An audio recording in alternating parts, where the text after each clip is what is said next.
Hello friends, welcome to only IAS Hindi. सभी friends का बहुत बहुत स्वागत है। तो पॉलिटी एनसीईआरटी बेसिक्स हम देख रहे हैं और इसमें क्लास 11 और 12 का जो एनसीईआरटी है उसके टॉपिक्स आपको पॉलिटी का स्टैंडर्ड और जो डायनेमिक अप्रोच है उसको समझने में काफ़ी हेल्प करते हैं। तो राजनीतिक सिद्धांत पॉलिटिकल थ्योरी कंप्लीट हो चुका है। उसके 8 इंपॉर्टेंट चैप्टर्स हम कर चुके हैं। कई पीटी मेंस के क्वेश्चंस भी हमने देखे, काफ़ी होमवर्क्स भी हमने देखा। अब देखो, आज हम बात कर रहे हैं इंडियन कॉन्स्टिट्यूशन एट वर्क, जिसके ऑलरेडी आप 3 चैप्टर्स जो है पहले देख चुके हैं कि संविधान क्यों और कैसे, संविधान में अधिकार। लास्ट हमारी जो चर्चा है वह चुनाव और प्रतिनिधित्व यानी आपका इलेक्शन एंड रिप्रेजेंटेशन को लेकर हुई थी। तो भूलना नहीं है बच्चों, सारा जो रिवीजन है आपका पिछला भी हमेशा साथ साथ चलता रहेगा। ठीक है, रिवाइज जो है वह आप करते रहिए, जो भी आपने नोट्स बनाए हैं उसको रिवाइज करते रहिए, अपनी स्ट्रैटेजी को देखते रहिए कि आपने क्या अपने लिए प्लान किया है, क्या आपकी स्ट्रैटेजी है और अभी आप कहाँ पर हैं, है ना। आपने क्या तय किया था कि आपका अगस्त स्टार्ट हो चुका है, अगस्त, सितंबर, अक्टूबर, नवंबर, दिसंबर, जो आप 6 और 7 मंथ काउंट कर रहे हैं वो केवल अब 5 मंथ्स आपके बचे हैं। तो आपकी जो स्ट्रैटेजी है उसके अकॉर्डिंगली आप कहाँ तक पहुंचे मेंस की प्रिपरेशन के लिए। जो स्टूडेंट्स बार बार स्ट्रैटेजी को लेके कमेंट्स करते हैं, आपके लिए लाइव सेशन एक लिया गया था स्ट्रैटेजी पे, आप उसको देखिए, है ना। बेसिक्स कवर कीजिए, स्टैंडर्ड कवर कीजिए, पीवाईक्यूज प्रैक्टिस कीजिए। तो बैक टू बैक जब आप इसको करते जाते हैं ना, बैक टू बैक जब आप ऐसी कोशिशें करते जाते हैं तब डेफिनेटली आपको सक्सेस मिल जाती है। तो आज हम बात करने वाले एग्जीक्यूटिव कार्यपालिका की। देखो, जब हम बच्चों कार्यपालिका की बात करेंगे, constitution, why and how, rights and election and representation, आज हमारी जो चर्चा है वह एग्जीक्यूटिव की है, कार्यपालिका की है। देखो, कार्यपालिका, विधायिका और जुडिशरी, न्यायपालिका, ठीक है, ये तीनों क्या है, सरकार के अंग हैं। अगर हम ये कहें कि एक लोकतांत्रिक व्यवस्था में सभी संस्थाओं के बीच में संतुलन होना चाहिए, एक बैलेंस होना चाहिए, तब हम इन तीनों ही ऑर्गन्स, इन तीनों ही संस्थाओं की जो बात है वह करते हैं। कार्यपालिका उसमें एक इंपॉर्टेंट रोल प्ले करता है, एग्जीक्यूटिव इसको कहा जाता है ना। सामान्य रूप से आप सरकार कह देते हैं। जो कार्यपालिका है सामान्य भाषा में, जैसे कि हम जो लोकसभा के निर्वाचन क्षेत्र जो थे, इलेक्टोरल जो कॉन्स्टिट्यूएंसीज थी, उसको हमने क्या कह दिया था, सीट, सामान्य भाषा में। बस वैसे इसको सरकार हम कह देते हैं, बस उसी सरकार को हमें पढ़ना है।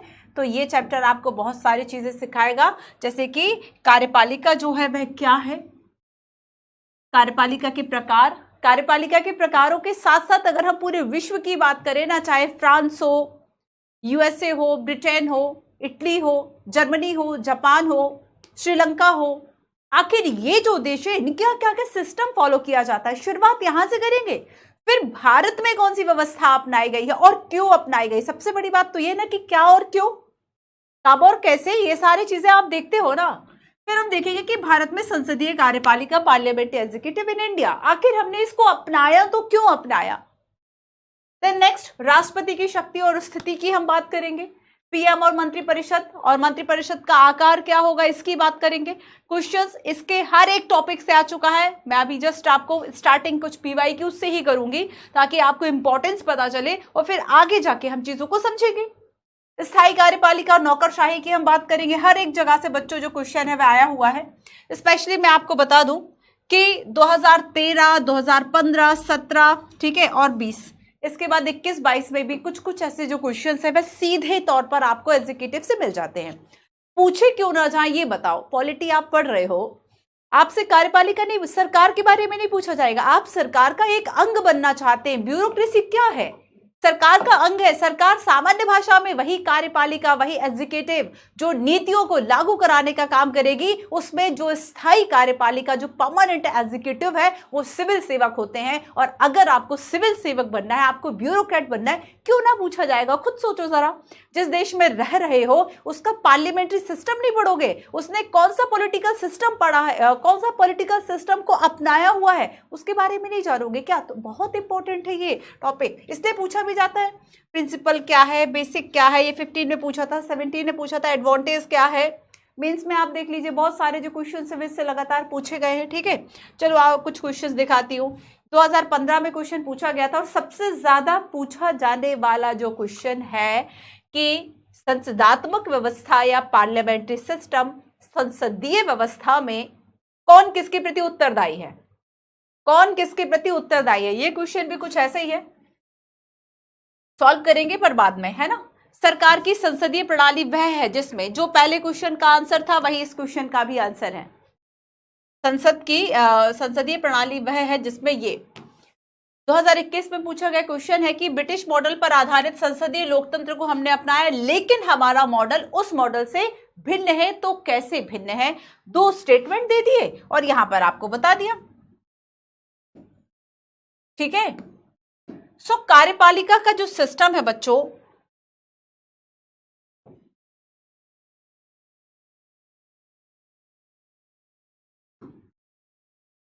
कार्यपालिका का जो सिस्टम है वो आखिर है क्या? हम देखते हैं कि सरकार के 3 प्रमुख अंग हैं, विधायिका, कार्यपालिका, न्यायपालिका है ना, एग्जीक्यूटिव, लेजिस्लेटिव एंड जुडिशरी। ये तीनों मिलकर हम कहेंगे किसी देश की जो व्यवस्था है उसको चलाते हैं। संविधान में इन तीनों के को किस तरीके से शक्तियां दी जाएंगी, किसके क्या पावर्स होंगे, उसको प्रॉपर तरीके से बताया गया है ना। साथ ही साथ हम देखेंगे कि कानून व्यवस्था, ये तीनों मिलकर करेंगे क्या? कानून व्यवस्था बनाए रखना, जनता का कल्याण करना, और संविधान यह सुनिश्चित करेगा कि इन तीनों के बीच में शक्तियां जो है वह ठीक ठाक तरीके से वितरित की जाए, इनके बीच में आपस में जो तालमेल है वह बना रहे, एक जो संतुलन है वह बना रहे। ये शुरुआत की भूमिका है। शुरुआत की भूमिका जब पढ़ोगे तो आपको पूरे चैप्टर के जो सार है, जो उसकी आत्मा है, वो समझ में आती है, ठीक है। सो यहां पर आपस में एक संतुलन जो है वह बना रहे। और संसदीय व्यवस्था में देखो, संसदीय व्यवस्था में इतनी इंपॉर्टेंट लाइन है, कार्यपालिका और विधायिका एक दूसरे पर आश्रित है। विधायिका कार्यपालिका को ना केवल नियंत्रित करती है बल्कि उससे नियंत्रित होती भी है। जो क्वेश्चंस 2-3 बार पूछा गया, बस इसी लाइन को अगर आपने ठीक से पढ़ा, क्योंकि ये लाइन बेसिकली सारे संसदात्मक व्यवस्था का, और हमने कार्यपालिका का जो सिस्टम अपनाया है वह पार्लियामेंट्री सिस्टम ही तो है। अब वो जो पार्लियामेंट्री सिस्टम है उसका जो मूल भाव है वो तो पूछा ही जाएगा ना। सो चाहे 15 में पूछा, 17 में पूछा, या 20 में पूछा, या 22 में पूछा, इसी तरीके का क्वेश्चन आया है, ठीक है। सो संसदीय व्यवस्था जानेंगे आखिर ये ऐसा क्यों है, ठीक है। तो इस अध्याय में बस हम इन्हीं चीजों को देखने का प्रयास करेंगे कि राष्ट्रपति प्रणाली की कार्यपालिका में अंतर क्या है, संसदीय और राष्ट्रपति जो पद्धति अपनाई जाती है पार्लियामेंट्री, और अगर हम प्रेसिडेंशियल सिस्टम की बात करें, भारत के राष्ट्रपति की संवैधानिक स्थिति जो है वह क्या है, मंत्रिपरिषद की क्या संरचना है, क्या कार्य है, और प्रशासनिक मशीनरी जो है उसका क्या महत्व है, इसको हम समझने की कोशिश करेंगे। तो चलो शुरू करते हैं एक कॉन्सेप्ट से जो अब तक आप कई बार पढ़ चुके हैं। हमने देखा कि सरकार के जो अंग हैं,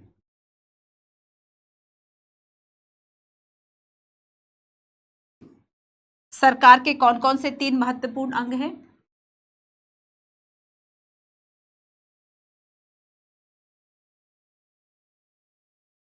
न्यायपालिका,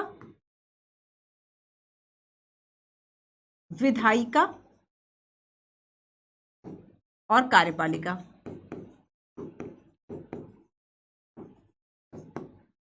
ठीक है। न्यायपालिका, जुडिशरी,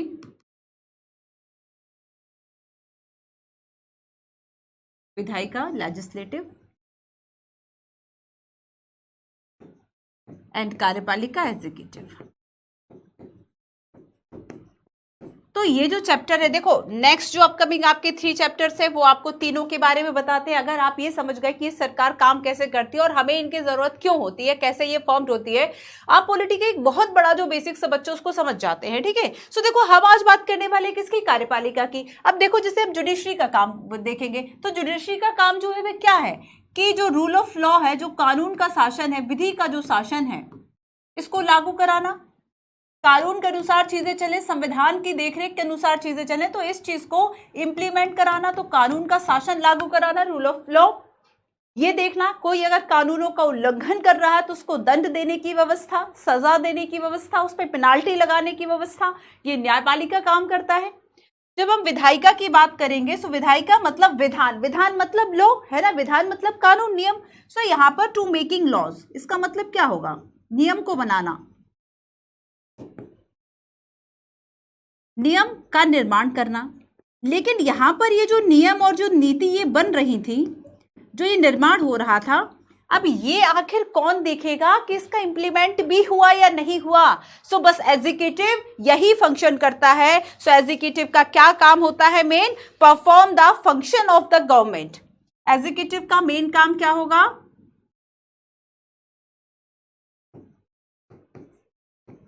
सरकार के नीतियों को लागू कराना, नीतियों को लागू कराना, ठीक है। जो भी आप दिन प्रतिदिन के कार्य देखते हैं, जो भी प्रशासन के आप कार्य देखते हैं, तो प्रशासन से संबंधित जो भी काम है उन सभी को कराना, नीतियों को लागू कराना, ठीक है।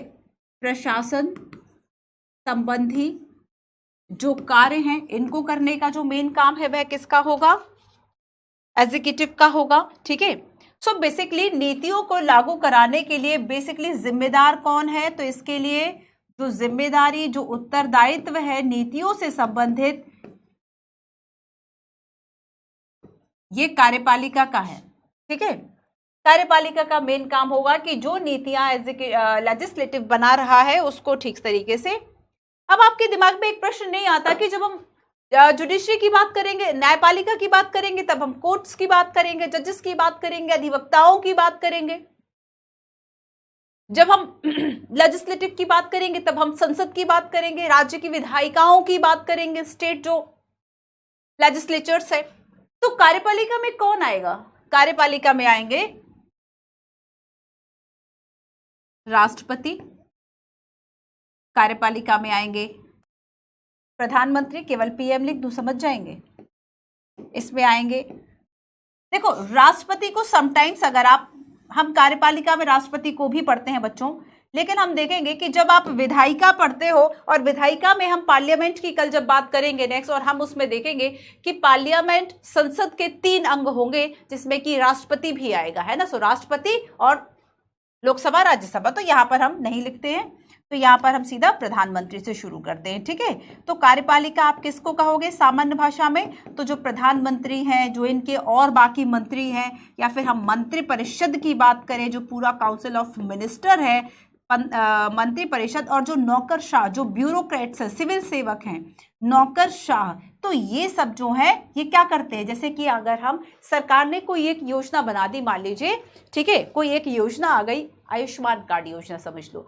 अब आयुष्मान कार्ड योजना लेने के लिए पार्लियामेंट में जाओगे, कहाँ जाओगे?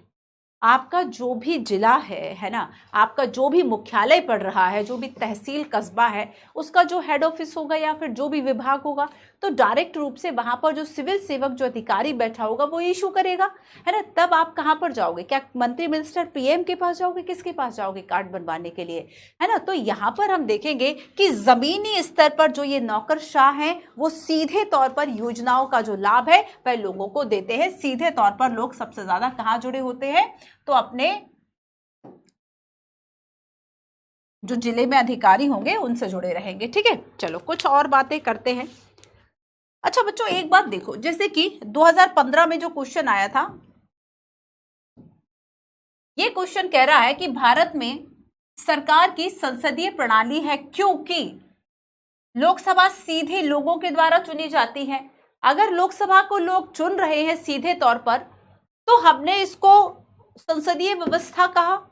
संसदीय प्रणाली इसलिए चुने जा रहे हैं क्या? अप्रत्यक्ष चुनाव भी तो हो सकता था, ये इसका कारण नहीं है।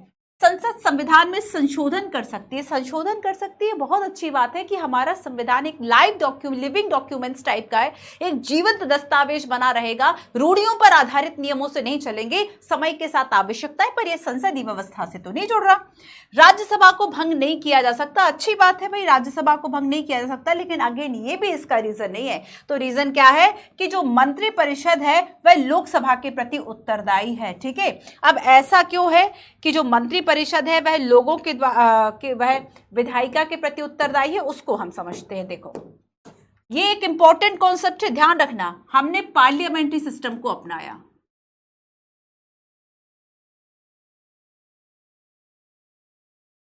हमने पार्लियामेंट्री सिस्टम को अपनाया, संसदीय व्यवस्था।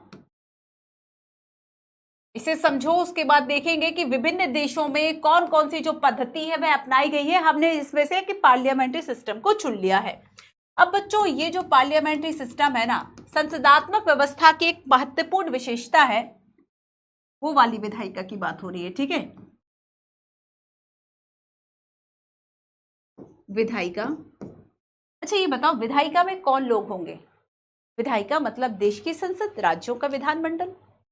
अब ऐसे में जो लोकसभा या फिर बाकी विधानसभाओं की हम बात करें, उसमें कौन प्रतिनिधि के रूप में गए हैं? जिन्हें हमने चुना है, जिन्हें हमने वोट दिया है। अब ऐसे में एक डेमोक्रेसी है।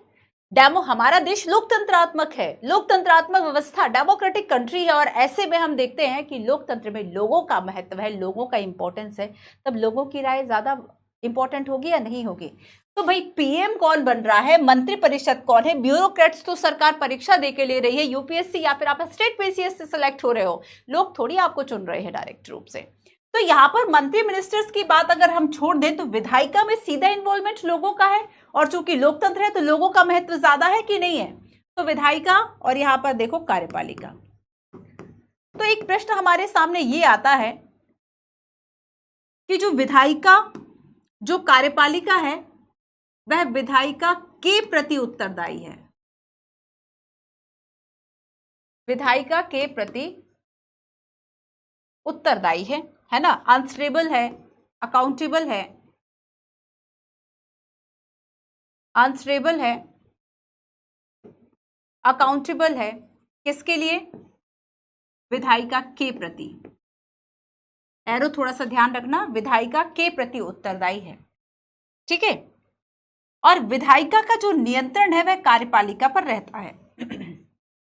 विधायिका का नियंत्रण, यूपीएससी ने क्वेश्चन पूछा कि कार्यपालिका पर किस तरीके से नियंत्रण रखता है, तो आपने शून्यकाल पहले पढ़ा होगा, जैसे कि शून्यकाल है, प्रश्नकाल है, ये कुछ ऐसी विधियां हैं जिससे नियंत्रण रखा जाता है। ठीक है, तो यहां पर अब देखो आखिर ऐसा क्यों है कि हमारे यहाँ जो विधायिका है वह ज्यादा सुप्रीम है, बल्कि ब्यूरोक्रेट्स जो है वो यहाँ पर स्थायित है, कहां पर? कार्यपालिका में। लेकिन हमारे यहाँ विधायिका क्यों महत्वपूर्ण है? ठीक है, अब देखो अगला प्रश्न यहीं पर मिल गया, क्यों, आखिर ऐसा क्यों है, क्यों विधायिका जो है वह ज्यादा इंपॉर्टेंट है? तो हम देखेंगे कि लोकतंत्र में लोगों का महत्व है, क्योंकि लोकतंत्र है तो लोकतंत्र है तो लोगों का महत्व है, और लोगों का महत्व है, लोगों के वोट का महत्व है। लोगों ने क्या किया है बच्चों? वोट देकर अपने प्रतिनिधियों को चुना, और यही प्रतिनिधि आगे जाकर बैठे हुए हैं। लोगों ने वोट देकर प्रतिनिधि को चुना, और यही प्रतिनिधि मिलकर राज्य की विधायिका हो या देश की विधायिका हो, इसको बना रहे हैं। तो चूंकि लोगों का इंपॉर्टेंस ज्यादा है, और इसी वजह से जो विधायिका के प्रति कार्यपालिका का उत्तरदायित्व हम इस संसदीय व्यवस्था में बताया गया है। विधायिका, ठीक है, समझे? और एक बात और है कि जो विधायिका है वह खुद भी नियंत्रित होती है कार्यपालिका से। हमारे यहाँ शक्ति संतुलन का जो सिद्धांत है, एक तरीके से चेक एंड बैलेंस का जो सिद्धांत है वह रखा गया है। किसी को भी बहुत ज्यादा आर्बिट्रेटरी मनमाने जो शासन रूल है वह नहीं दिया गया है। ठीक है, क्लियर है? तो ये पहला आपको क्लियर हुआ, ये फर्स्ट बेसिक है जहां से हम शुरू करते हैं। क्या देखा हमने इसमें कि सरकार के 3 अंग होंगे, जुडिशरी, एग्जीक्यूटिव, लेजिस्लेटिव। लेजिस्लेटिव की बात करेंगे, मेकिंग लॉज, नीतियों का निर्माण करना। ठीक है, लेकिन इन नीतियों का निर्माण तो कर दिया, पर नीतियों को लागू कराने का काम कौन करेगा? तो यहां पर एग्जीक्यूटिव का मेन काम क्या हो जाता है? इम्प्लीमेंटेशन। इम्प्लीमेंटेशन जो है इसका मुख्य काम हो जाएगा। प्रधानमंत्री, मंत्रिपरिषद, नौकरशाह जो है वह इसमें आएंगे। ठीक है, क्लियर है इतना? Executive perform the function of the government, और इसमें पार्लियामेंट्री सिस्टम जो हमने अपनाया उसमें हमने बात की कि जो कार्यपालिका है वह विधायिका के प्रति उत्तरदायी है। क्लियर हुआ?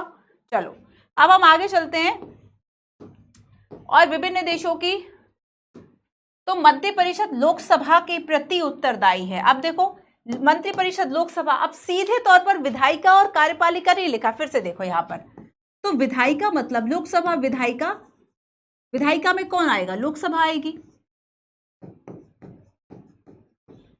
ठीक है, और कार्यपालिका का हिस्सा कौन है? कार्यपालिका का हिस्सा कौन है? मंत्रिपरिषद। तो जब हमने अभी देखा कि कार्यपालिका विधायिका के प्रति आंसरेबल है, उत्तरदायी है, तब ऐसे में यही सही नहीं हुआ। चलिए अगला प्रश्न देखो, केवल एक ही बात हमने पढ़ी, उससे आप तीनों क्वेश्चन आसानी से सॉल्व कर पाओगे। सरकार की संसदीय प्रणाली वह है जिसमें क्या फिल करोगे? 2020 का क्वेश्चन है बच्चों। संसद में सभी राजनीतिक दलों का सरकार में प्रतिनिधित्व है। अच्छा, अच्छी बात है ये तो कि सभी दलों का प्रतिनिधित्व अगर है तब एक अच्छी बात है कि चलो हमारे पास जीत हार के समान अवसर मौजूद है, हमारे पास जो पॉलिटिकल चॉइसेस हैं, जो राजनीतिक ऑप्शंस हैं, जिसमें से हम लोगों को चुन सकते हैं। सरकार संसद के प्रति, अब देखो यहाँ पे क्या लिख दिया, सरकार लिख दिया और संसद लिख दिया। अब विधायिका कार्यपालिका शब्द नहीं लिखा है, सरकार संसद के, तो सरकार कार्यपालिका को ही तो सरकार कह रहे हैं सामान्य भाषा में, और इसके द्वारा उसे हटाया जा सकता है। लोगों द्वारा सीधी चुनी जाती है, उनके द्वारा हटाया जा सकता है, या सरकार को संसद द्वारा चुना जाता है लेकिन एक निश्चित कार्यकाल होने के पहले इसको हटाया जाता है। आंसर क्या है? Option number B. ठीक है, तो यहां पर देखो, सरकार मतलब सामान्य भाषा में कार्यपालिका को ही बच्चों सरकार कह दिया जाता है, और संसद मतलब विधायिका, संसद मतलब विधायिका। अब बता लो, देख लो इसको, कार्यपालिका जो है वह। क्लियर? चलो अब ब्रिटेन की थोड़ी सी चर्चा हो जाए। हमने ब्रिटिश मॉडल, ये तो आप सभी को पता है कि चूंकि इंडिया जो है, आपको पता है कि लगभग, देखो लगभग की बात करते हैं कि 200 वर्षों तक गुलाम रहा, और अगर 200 वर्षों तक गुलाम रहा, हमने कुछ अच्छी बातें सीखी, कुछ बुरे, हमारे अनुभव जो है वह खराब ज्यादा रहे। हाँ, लोकतंत्रात्मक व्यवस्था की हम बात करते हैं कि एक लोकतंत्र जो आया, आप इतिहास में पढ़ते हैं कि अगर 1857 की क्रांति हम जीत जाते मान लीजिए, और अंग्रेज देश छोड़कर तभी चले जाते, ऐसे में भारत में फिर से राजतंत्र आ जाता, और ये ठीक वैसा ही हो जाता जैसे कि कहा जाता है कि 1857 की क्रांति जो है वह घड़ी की सुइयों को विपरीत दिशा में घुमाने का प्रयास था। 1857 का जो आपका रेवोल्यूशन था उसको एंटी क्लॉकवाइज रेवोल्यूशन कह दिया था। इसका मतलब ये था कि फिर से राजतंत्र आ जाता, फिर से मुगल शासक जो है वो सत्ता में आ जाते। तब ये कॉन्सेप्ट आपको क्या सिखाता है कि लोकतंत्र कहीं ना कहीं अगर जल्दी से आ गया तो इसके पीछे देन किसकी? अंग्रेजों की है। तो कुछ अच्छी चीजें भी रही, जैसे कि अगर हम डलहौजी की बात करें, डलहौजी के द्वारा बहुत सारे ऐसे कुछ सुधार किए जाते हैं जिससे हम आधुनिक होते हैं, मॉडर्न होते हैं। ठीक है, ये कुछ बातें, हालांकि इन सबका आलोचनात्मक पक्ष भी है। तो यहाँ पर ब्रिटिश मॉडल पर आधारित संसदीय लोकतंत्र को अपनाया, लेकिन मॉडल उस मॉडल से भिन्न है। ब्रिटेन में जो संसदात्मक व्यवस्था है इसका स्वरूप थोड़ा सा दूसरा था, जैसे कि ये बहुत शक्तिशाली व संप्रभु टाइप की, शक्तिशाली व संप्रभु टाइप की इसका संसद है ब्रिटेन का, है ना। तो क्या एग्जाम्पल है? आ गया होगा याद कुछ बच्चों को। फीमेल को मेल और मेल को फीमेल बताने और बनाने के अलावा सब कुछ कर सकता है, बहुत पावरफुल है। तो इसकी शक्ति बेसिकली एक तरीके से असीमित है, बट इंडिया में ऐसा नहीं है ना। तो हम क्या देखते हैं कि अगर हम भारत की बात करें तो भारत बेसिकली, आगे हम देखेंगे कि हमने संसदीय व्यवस्था को इसलिए चुना क्योंकि कहीं ना कहीं हम उसके अभ्यस्त हो चुके थे। 1919 का एक्ट कहे, 1935 का एक्ट कहे, हम उसकी काफी सारी प्रैक्टिसेस को अप्लाई कर रहे थे, लागू कर रहे थे, उसी के अकॉर्डिंगली थोड़ा सा अडेप्ट हो गए। तो यहाँ पर हम देखते हैं कि भारत का जो संसद है, तो संसद के बारे में सारी व्यवस्थाओं को अगर संविधान में लिख दिया गया है, तो संविधान में व्यवस्थाओं को लिख दिया गया है, तो संसद के पास असीमित शक्तियां नहीं है। ठीक है, असीमित जो शक्ति है वह नहीं है। तो 2021 का क्वेश्चन है, चलो आओ इस क्वेश्चन को पढ़ते हैं, है ना। 2 स्टेटमेंट है। पहला कहता है, देखो अगर आप ठीक तरीके से बेसिक्स को कवर करते हुए, कीवर्ड्स को समझते हुए बच्चों पढ़ोगे, पॉलिटी के जो क्वेश्चंस आते हैं 17-18, आप केवल एनसीईआरटी भी पढ़ोगे ना, तब भी मैं इतनी गारंटी से कहती हूँ करंट अफेयर और बहुत ज्यादा स्टैंडर्ड या फिर लॉ टाइप के जो आजकल क्वेश्चंस आने लगे हैं, अगर उन क्वेश्चंस को 4-5 क्वेश्चंस को छोड़ दिया जाए तो जो आपके बेसिक्स और सारे क्वेश्चंस है, आप 10 से 11 क्वेश्चन बहुत इजीली बना सकते हैं, बहुत इजीली। कानून के संबंध में ब्रिटिश संसद सर्वोच्च या संप्रभु है, लेकिन भारत में कानून बनाने की संसद की शक्ति सीमित है। क्या ऐसा है? बिल्कुल है। भारत में संसद के किसी अधिनियम में संशोधन की संवैधानिकता से संबंधित मामलों को सर्वोच्च न्यायालय के द्वारा संविधान पीठ को भेजा जाता है ना। तो संसद अगर किसी अधिनियम में संशोधन कर रही है, तो अभी जब मैं संविधान में आपको संशोधन की बात बताऊंगी तब मैं आपको इसका आंसर बताऊंगी, पहले आपको क्लियर होगा। ठीक है, चलो। तो 3 क्वेश्चंस हमने देखे और यहां पर हमने बात की कार्यपालिका जो है इसका बेसिक हमने देखा। ठीक है, कार्यपालिका क्या है, अब हम इसके प्रकारों पे आते हैं बच्चों। देखो, जब हम कार्यपालिका के प्रकार की बात करते हैं, टाइप्स ऑफ एग्जीक्यूटिव,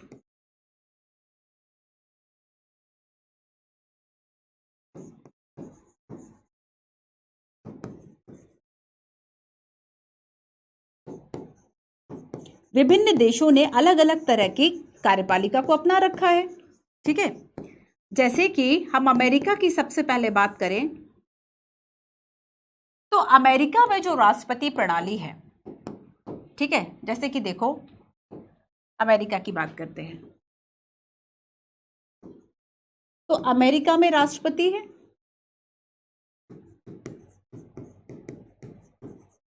और अमेरिका का जो राष्ट्रपति है वह अलग है इंग्लैंड की महारानी से।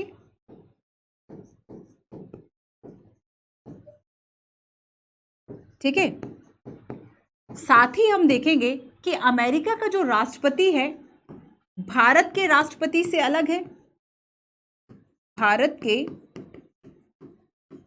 राष्ट्रपति से अलग है।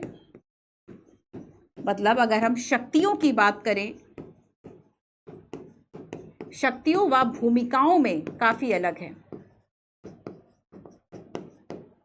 ठीक है, और ठीक वैसे ही इंग्लैंड की जो महारानी है, भूटान में भी जो राजा का सिस्टम है ये भूटान के राजा से भिन्न है, भूटान के जो राजा हैं उनसे अलग है। तो अगर एक ही पद है तब भी उसमें क्या है, अलग अलग आपको जो चीजें हैं, जो कार्य हैं वह देखने को मिल जाते हैं। अब देखो, ठीक वैसे ही हम देखें कि भारत और फ्रांस में दोनों में एक पद जो है वह कॉमन है, वह है पीएम का। ठीक है, तो आगे नेक्स्ट हम देखेंगे कि भारत व फ्रांस में इंफॉर्मेशन से बेसिकली सारी है ना, भारत व फ्रांस में दोनों में पीएम है, दोनों में पीएम मतलब समझ रहे हो ना, प्रधानमंत्री की बात हो गई। दोनों में जो पीएम है एक महत्वपूर्ण राजनीतिक पद है। अब पद तो भले समान है लेकिन उसमें जो भूमिकाएं हैं वह दोनों की कैसी हैं बच्चों, अलग अलग हैं। ठीक है, इसके अलावा नेक्स्ट हम देखें कि अब हम अमेरिका की अध्यक्षात्मक व्यवस्था की बात कर लें।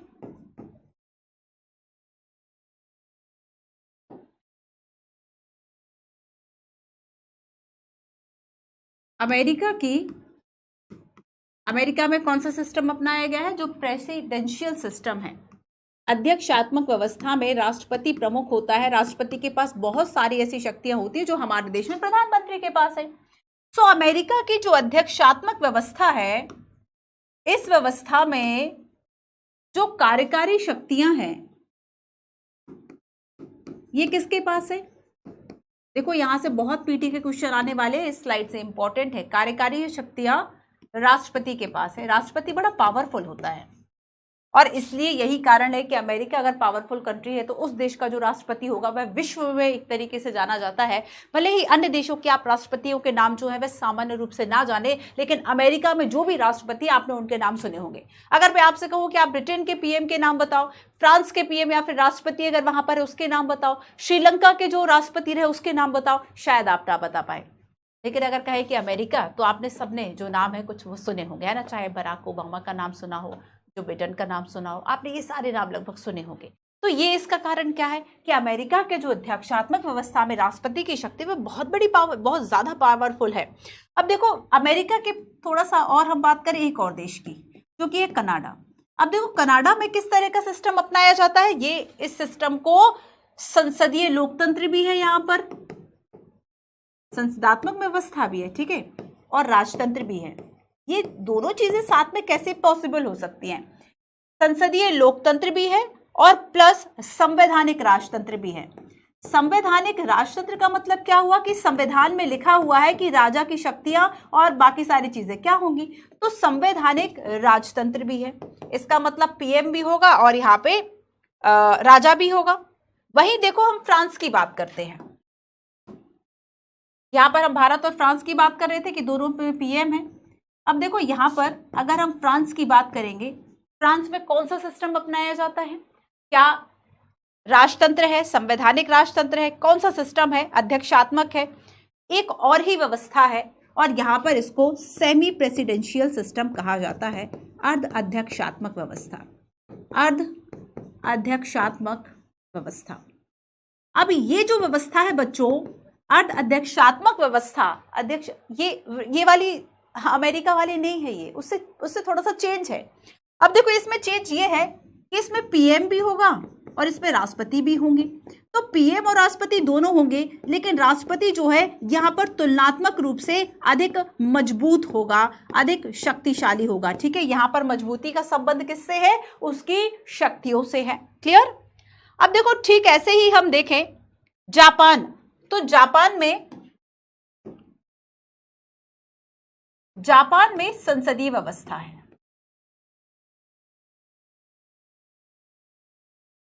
जापान ने किस व्यवस्था को अपनाया? संसदीय व्यवस्था को अपनाया। लेकिन यहां पर हम देखेंगे कि जो राजा है वह देश का, व जो पीएम है वह सरकार का। राजा देश का प्रधान है और जो पीएम है वह सरकार का प्रधान है। यूपीएससी ने क्वेश्चन पूछा था कि भारत में जो राष्ट्रपति की स्थिति है ये किसके ज्यादा नजदीक पड़ती है? क्या अमेरिका के राष्ट्रपति के ज्यादा नजदीक है या ये इंग्लैंड की जो महारानी है उनके ज्यादा नजदीक है? आंसर क्या होगा? कमेंट करके बताना आप। और ऐसा क्यों है? अगर आप संविधान आपने अब तक पढ़ा है और आप संविधान में राष्ट्रपति की जो शक्तियां हैं, जो औपचारिक प्रमुख की बात की गई है, उससे आप अपने आप समझ जाएंगे कि अगर औपचारिक शब्द है तो कितनी ज्यादा शक्तियां जो है इसके पास दी गई होंगी। और आलोचनाओं में यह कहा जाता है कि राष्ट्रपति को एक रबर स्टैंप है, लेकिन आपको इसको काउंटर करना है, इस थॉट को, इस सेंटेंस को, और बताना है कि नहीं, ये केवल एक रबर स्टैंप का काम नहीं करता है। क्लियर? रूस की बात करेंगे। अब देखो रूस में कैसी व्यवस्था है। रूस में भी फ्रांस की तरह अर्ध अध्यक्षात्मक व्यवस्था है। अर्ध अध्यक्षात्मक प्रणाली को अपनाया गया है, लेकिन ये भिन्न है थोड़ा सा। और यहां पर भी राष्ट्रपति, अर्ध अध्यक्षात्मक जहां भी लिखा है इसका मतलब राष्ट्रपति के पास तुलनात्मक रूप से ज्यादा शक्तियां होंगी, लेकिन उतनी नहीं होंगी जितने कि अमेरिका के प्रेसिडेंशियल सिस्टम में है। तो यहां पर राष्ट्रपति जो है वह क्या होगा? देश का प्रधान होगा। राष्ट्रपति क्या होगा बच्चों? देश का प्रधान होगा और ये पीएम को नियुक्त करेगा।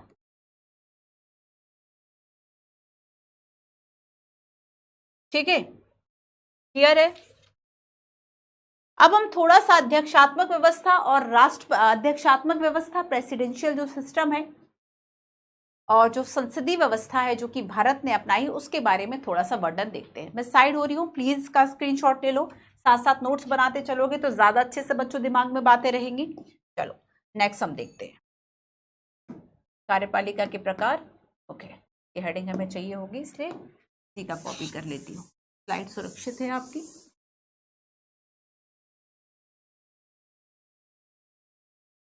अब हमें किसकी बात करनी है? अध्यक्षात्मक और संसदात्मक।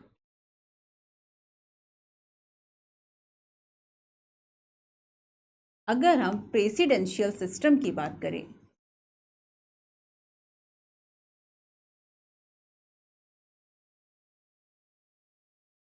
अध्यक्षात्मक व्यवस्था में राष्ट्रपति, याद रखना अध्यक्षात्मक व्यवस्था की बात कही जा रही है, और इसका मतलब क्या है कि यहाँ पर जो राष्ट्रपति है उनके पास ज्यादा पावर है और यह राज्य व सरकार दोनों का प्रधान होगा। ठीक है, तो राष्ट्रपति क्या होगा? राज्य व सरकार, राज्य व सरकार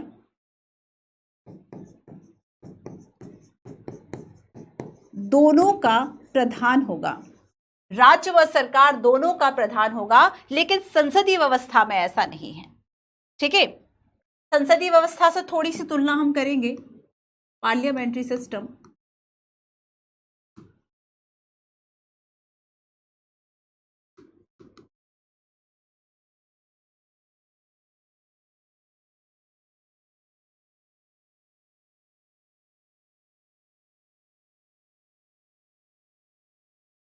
पार्लियामेंट्री सिस्टम, सबसे पहला तो यही यहां पर देखो कि जो पीएम है वह सरकार का प्रमुख है।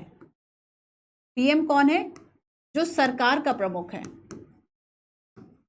और यहां पर राष्ट्रपति की स्थिति कुछ कुछ राजा जैसी है। राष्ट्रपति की जो स्थिति है वह कैसी है बच्चों? राजा की तरह है, या ये नाम मात्र का शासन है। ठीक है, नाम मात्र का प्रमुख है, या औपचारिक प्रमुख हम इसको कह देते हैं।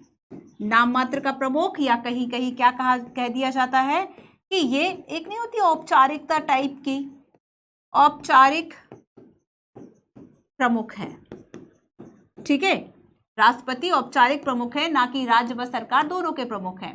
तो यहां पर ये एक जो बहुत बड़ा अंतर आपको देखने को मिलता है भारत व अमेरिका के राष्ट्रपति व्यवस्था में, राष्ट्रपति पद में। ठीक है, तो हम यहां पर देखेंगे कि अगर यहां पर औपचारिक प्रमुख ये है, तब वास्तविक शक्तियां किसके पास होंगी? रियल पावर किसके पास होंगी? वास्तविक शक्तियां होंगी पीएम के पास, जो कि मंत्रिमंडल की सलाह से काम करेगा, जो कि मंत्रिमंडल की सलाह से काम करेगा। और ये संसदीय व्यवस्था किन किन देशों ने अपनाई है? देशों की सूची थोड़ा सा लंबी मिल जाएगी आपको। जर्मनी है, इटली है, जापान है, इंग्लैंड है, पुर्तगाल है, और भी कई ऐसे देश है जिन्होंने कहीं ना कहीं डायरेक्ट या इनडायरेक्ट रूप से पार्लियामेंट्री जो सिस्टम है इसको अपने यहाँ अपना रखा है। तो वास्तविक शक्तियां पीएम और मंत्रिमंडल के पास होंगी। ठीक है, अब देखो एक और व्यवस्था है जिसे कि हम, ये तो अध्यक्षात्मक व्यवस्था है, अर्ध अध्यक्षात्मक व्यवस्था, उसको भी थोड़ा सा देख लें, है ना, ताकि आप कंफ्यूज ना हो।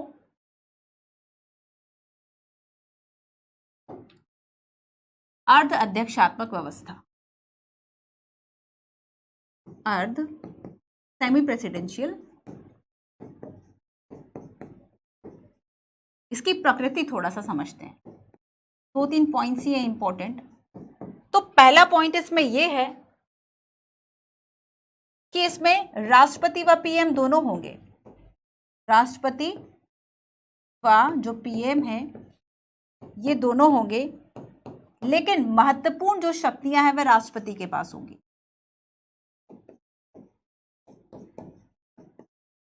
महत्वपूर्ण शक्तियां किसके पास होंगी? राष्ट्रपति के पास होंगी, ना कि पीएम के पास। और ऐसी व्यवस्था फ्रांस, रूस व श्रीलंका ने अपनाई हुई है। फ्रांस, रूस व श्रीलंका। श्रीलंका हमारा कहाँ से पड़ोसी देश है? किस दिशा से? और क्या कौन सा स्टेट है जो हमें अलग करता है इससे? तो यहाँ पर ये हमने 3 सिस्टम की बात की। ठीक है, आया समझ में? सो यहाँ पर ये आपका हो गया प्रेसिडेंशियल सिस्टम, ये हो गया आपका सेमी प्रेसिडेंशियल सिस्टम, और यहाँ पर बच्चों हमने पार्लियामेंट्री सिस्टम की बात की। अब क्वेश्चन कैसा भी आए कि पुर्तगाल, इटली, इंग्लैंड और फ्रांस लिखा हो और आपसे पूछ ले कि अध्यक्षात्मक व्यवस्था किन देशों में है, किसी भी देश में नहीं है ना, क्योंकि फ्रांस में अध्यक्षात्मक है और बाकी देशों ने संसदीय व्यवस्था। इटली, जापान, इंग्लैंड और एक नाम लिखा हो अमेरिका का, और फिर आपसे पूछ लिया जाए अध्यक्षात्मक व्यवस्था किन देशों में है, केवल किसका नाम आएगा? अमेरिका का आएगा। आ गया समझ में? टाइप्स ऑफ एग्जीक्यूटिव, कार्यपालिका क्या है और कार्यपालिका के प्रकार। और कार्यपालिका में भी देखो, जब हम संसदीय व्यवस्था पर अभी ठीक तरीके से आए भी नहीं है, हमने 1-2 बातों को समझा और उसी से हमारे जो 2-3 क्वेश्चंस हैं वह यूपीएससी के निकल गया ऑलरेडी, है ना। तो कार्यपालिका क्या है, इसके प्रकार क्या है। अब हम आते हैं भारत में संसदीय कार्यपालिका पर। ठीक है, कार्यपालिका क्या है ये भी हम देख चुके हैं। 2-3 क्वेश्चंस देख लिया, टाइप ऑफ एग्जीक्यूटिव की बात कर ली। इस चीज को याद कर लेना, याद करना पड़ेगा। आप क्या करो, इसके लिए एक जो टेबल टाइप का है वह बना लो। है ना, दोनों तरफ लिख लो किस देश में किस तरह की व्यवस्था और किस व्यवस्था की क्या महत्वपूर्ण विशेषताएं। मुश्किल से 1 या 2 महत्वपूर्ण विशेषताएं हैं, ज्यादा तनाव लेने वाली बात नहीं है कि आपको कोई 10 चीजें याद करनी है ना। चलो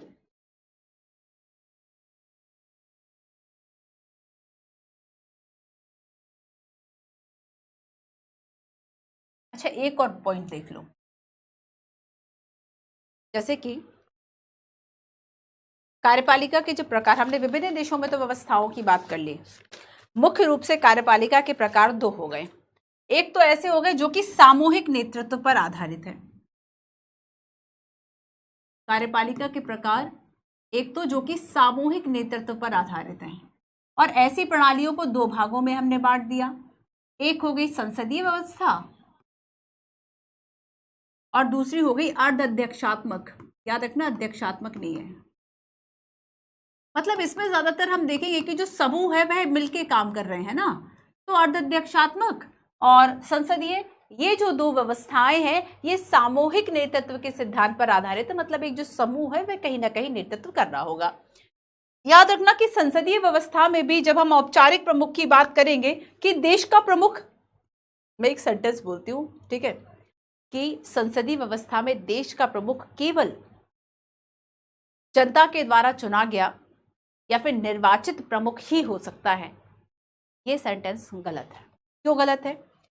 क्योंकि जब हम देश के प्रमुख की बात करेंगे ना, तो संसदीय व्यवस्था में देश का प्रमुख कोई भी हो सकता है, राजा भी हो सकता है संवैधानिक राजतंत्र के अंतर्गत, और संसदीय व्यवस्था में राष्ट्रपति भी हो सकता है। जैसे कि हम 26 जनवरी 1950 को हमारा स्टेटस रिपब्लिक हो गया था, गणराज्य हो गया था।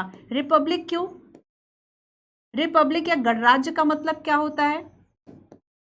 इसका मतलब होता है कि देश का जो प्रमुख है वह जनता के द्वारा निर्वाचित है। तरीका प्रत्यक्ष अप्रत्यक्ष कुछ भी हो सकता है, जनता के द्वारा निर्वाचित है, ना कि अनुवांशिक है। तो राजा जहां पर है वो अनुवांशिक हो सकता है। तो संसद में हम देखेंगे कि संसदीय व्यवस्था में सरकार का प्रमुख कौन होगा? पीएम होगा, ठीक है। विधायिका में बहुमत वाले दल का नेता होगा, बहुमत वाले दल का नेता ही तो पीएम बनेगा, और विधायिका के प्रति जवाबदेही होगी। ये 4 ऐसी मुख्य विशेषताएं हैं जो कि आपको रट लेनी है, क्वेश्चंस हो ना हो यही से ही आते रहते हैं। फिर देखो अर्ध अध्यक्षात्मक की बात करेंगे, तो अर्ध अध्यक्षात्मक और अध्यक्षात्मक। अध्यक्षात्मक मतलब एक व्यक्ति के नेतृत्व का सिद्धांत।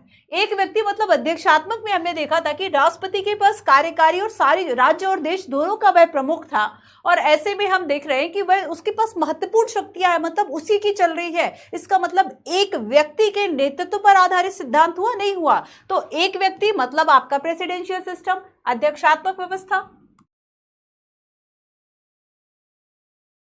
अध्यक्षात्मक है ना, प्रेसिडेंशियल, और इसमें राष्ट्रपति देश का प्रमुख होगा। अर्ध अध्यक्षात्मक में भी राष्ट्रपति देश का प्रमुख होगा, पीएम सरकार का प्रमुख होगा, ठीक है। लेकिन यहाँ पे एक डिफरेंस आ गया, और ये अंतर है इन दोनों में कि सरकार का भी प्रमुख राष्ट्रपति ही होगा अध्यक्षात्मक में, लेकिन अर्ध अध्यक्षात्मक में पीएम जो है वह सरकार का प्रमुख होगा। पीएम और उसका मंत्रिपरिषद विधायिका के प्रति जवाबदेह होगा। तो यहाँ पर विधायिका के प्रति जवाबदेह, इन दोनों में सिमिलरिटी है ना, लेकिन यहाँ पर डिफरेंस जो आपको देखने को मिलता है वह देखने को मिलेगा अध्यक्षात्मक में, क्योंकि यहाँ पर हम देखेंगे कि विधायिका के प्रति कोई अकाउंटेबिलिटी या कोई जवाबदेही नहीं होती है। साथ ही हम देखेंगे कि राष्ट्रपति का चुनाव आमतौर पर प्रत्यक्ष मतदान से हो जाता है। क्लियर है? तो यहाँ पर कार्यपालिका के प्रकारों को अगेन हम 2 भागों में बांटते हैं, सामूहिक में भी 2, एक तो आपका संसदीय, दूसरा अर्ध अध्यक्षात्मक। कुछ सिमिलैरिटीज है तो कुछ अंतर है। सामूहिक, अगर हम संसदीय की बात करेंगे तो संसदीय व्यवस्था में एक जो देश का औपचारिक प्रमुख होगा वह लोगों के द्वारा निर्वाचित भी हो सकता है और अनुवांशिक भी हो सकता है। अनुवांशिक यानी जैसे कि राजा का बेटा राजा बनेगा, जैसे कि ब्रिटेन में है इंग्लैंड की महारानी एलिजाबेथ प्रथम की बात करेंगे, द्वितीय की बात करें, तो ये सब क्या है? हेरिडेटरी, अनुवांशिक है। हमारे देश में ऐसा नहीं है, हमारे देश में निर्वाचित है। हाँ, राष्ट्रपति के निर्वाचन की जो पद्धति है वह अप्रत्यक्ष है, और क्या पद्धति है उसको हम आगे समझेंगे। क्लियर हुआ? अब हम आते हैं कि भारत में हमने संसदीय व्यवस्था को क्यों अपनाया। देखो, श्रीलंका में अर्ध अध्यक्षात्मक कार्यपालिका है, इसको आप पढ़ लेंगे। कि अध्यक्षात्मक जो कार्यपालिका है 1978 में एक संशोधन किया गया, उससे अपनाया, और इसमें जनता प्रत्यक्ष रूप से राष्ट्रपति को चुनती है, और राष्ट्रपति और प्रधानमंत्री समटाइम्स एक दल के भी हो सकते हैं, अलग अलग दल के भी हो सकते हैं, और संविधान में राष्ट्रपति को ज्यादा जो व्यापक शक्तियां हैं वह दी गई है। ठीक है, चलिए तो नेक्स्ट हमारा क्या है, और 2 क्वेश्चन के आंसर दो। पहले कार्यपालिका के बारे में 2 स्टेटमेंट है ना, आपको सही स्टेटमेंट को चुनना है। कार्यपालिका के बारे में 2 स्टेटमेंट है, आपको बताना है सही कौन सा है। संयुक्त राज्य अमेरिका में एक राष्ट्रपति प्रणाली है और कार्यकारी शक्तियां राष्ट्रपति के हाथों में हैं। क्या ये सही है? कनाडा में संवैधानिक राजतंत्र के साथ साथ संसदीय लोकतंत्र है। क्या हमने इन दोनों की बात की थी? कनाडा में संवैधानिक राजतंत्र भी है और संसदीय लोकतंत्र भी है। क्या जाना था हमने इसके बारे में? सारी बातें आपको सिखाई गई हैं बच्चों। अब नेक्स्ट आते हैं लोकतंत्र के बारे में। 2 स्टेटमेंट है। एक राष्ट्रपति प्रणाली में राष्ट्रपति राज्य का प्रमुख होगा और सरकार का प्रमुख भी होगा, और इस प्रणाली में राष्ट्रपति का कार्यालय सिद्धांत और व्यवहार दोनों में बहुत शक्तिशाली होगा। राष्ट्रपति प्रणाली एक नेतृत्व पर आधारित सिद्ध प्रणाली है, एक नेतृत्व का सिद्धांत है ना। और यहां पर हमने देखो, आप किसी के लिए अकाउंटेबल और आंसरेबल तो हो नहीं, ना तो जवाबदेही है, ना ही आप अकाउंटेबल हो, ना ही आप उत्तरदायी हो, ना ही आप यहां पर हम देखते हैं कि आप यहां पर आंसरेबल भी नहीं हो। ठीक है, तब हम देखेंगे कि अगर ये दोनों ही चीजें इसमें नहीं है तो इसके पास ज्यादा शक्तियां होंगी। ऐसी प्रणाली वाले देश संयुक्त राज्य अमेरिका भी शामिल है डेफिनेटली। तो यहां पर कौन से स्टेटमेंट करेक्ट होंगे? आया समझ में?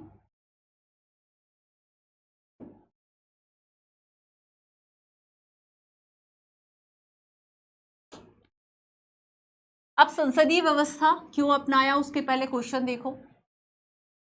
संसदीय व्यवस्था एक ऐसा मैकेनिज्म है जो कि इस बात को इंश्योर करता है, 3 स्टेटमेंट इसमें दिए गए हैं, आपको बताना है कि इसमें सही स्टेटमेंट जो है वह कौन सा है। पहला स्टेटमेंट है कार्यपालिका विधायिका या जनप्रतिनिधियों के प्रति जवाबदेह और नियंत्रित होगी। कार्यपालिका देखो, विधायिका या जनप्रतिनिधि लिख दिया। विधायिका मतलब जो जनता ने आपको चुना है वो प्रतिनिधि जो संसद और राज्य विधानमंडल में बैठे हैं, है ना। हम इसको बहुत विस्तार से समझ चुके हैं। इसलिए संविधान ने राष्ट्रीय और राज्य दोनों स्तर पर सरकार के लिए कार्यपालिका की संसदीय प्रणाली को अपनाया।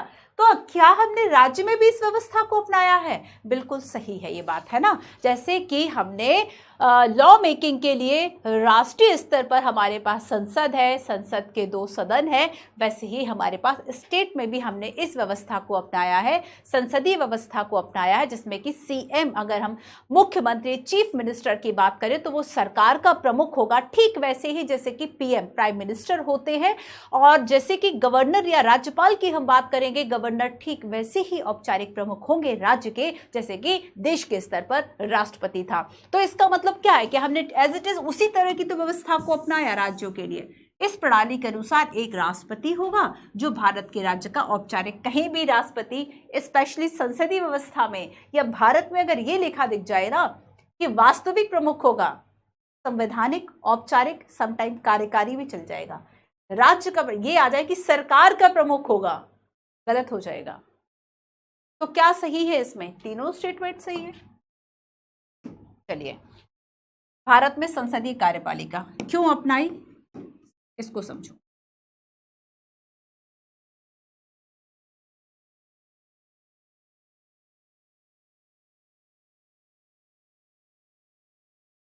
भारत में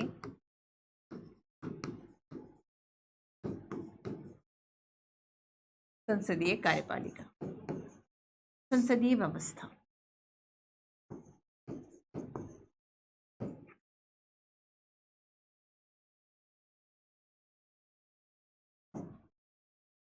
जब 10 साल में या 5 साल में हमें किसी एक चीज की हैबिट हो सकती है या हम उसके अकॉर्डिंगली हम अनुकूलित हो जाते हैं, हम उसी व्यवस्था में ढल जाते हैं, तब जब अंग्रेजों ने 200 साल शासन किया, उनकी ही प्रशासनिक व्यवस्थाएं थी, उनकी ही राजनीतिक व्यवस्थाएं थी, सामाजिक व्यवस्थाएं हो चली थी, तब हम कैसे ना उनसे प्रभावित होते। तो यहां पर बेसिकली सबसे पहला जो इसका कारण माना जाता है कि आखिर संसदीय व्यवस्था क्यों, तो पहला कारण जो हमारे सामने आता है कि 1919 और 1935 का एक्ट, 1919 और 1935 का जो एक्ट था, जो अधिनियम था, इसके अनुरूप हम संसदीय जो व्यवस्था है इसके अनुकूलित हो गए। जो संसदीय व्यवस्था है हमें ये समझ में आने लगी, है ना, अभ्यस्त हो गए हम, अनुकूलित हो गए हम, इसके अभ्यस्त हो गए।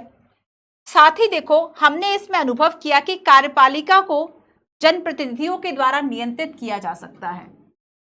इसमें हमने क्या अनुभव किया कि जो एग्जीक्यूटिव है इस पर नियंत्रण रखा जा सकता है, कार्यपालिका पर नियंत्रण किया जा सकता है। तो हमें ये पद्धति अच्छी लगी, ठीक है, किया जा सकता है प्रभावपूर्ण तरीके से।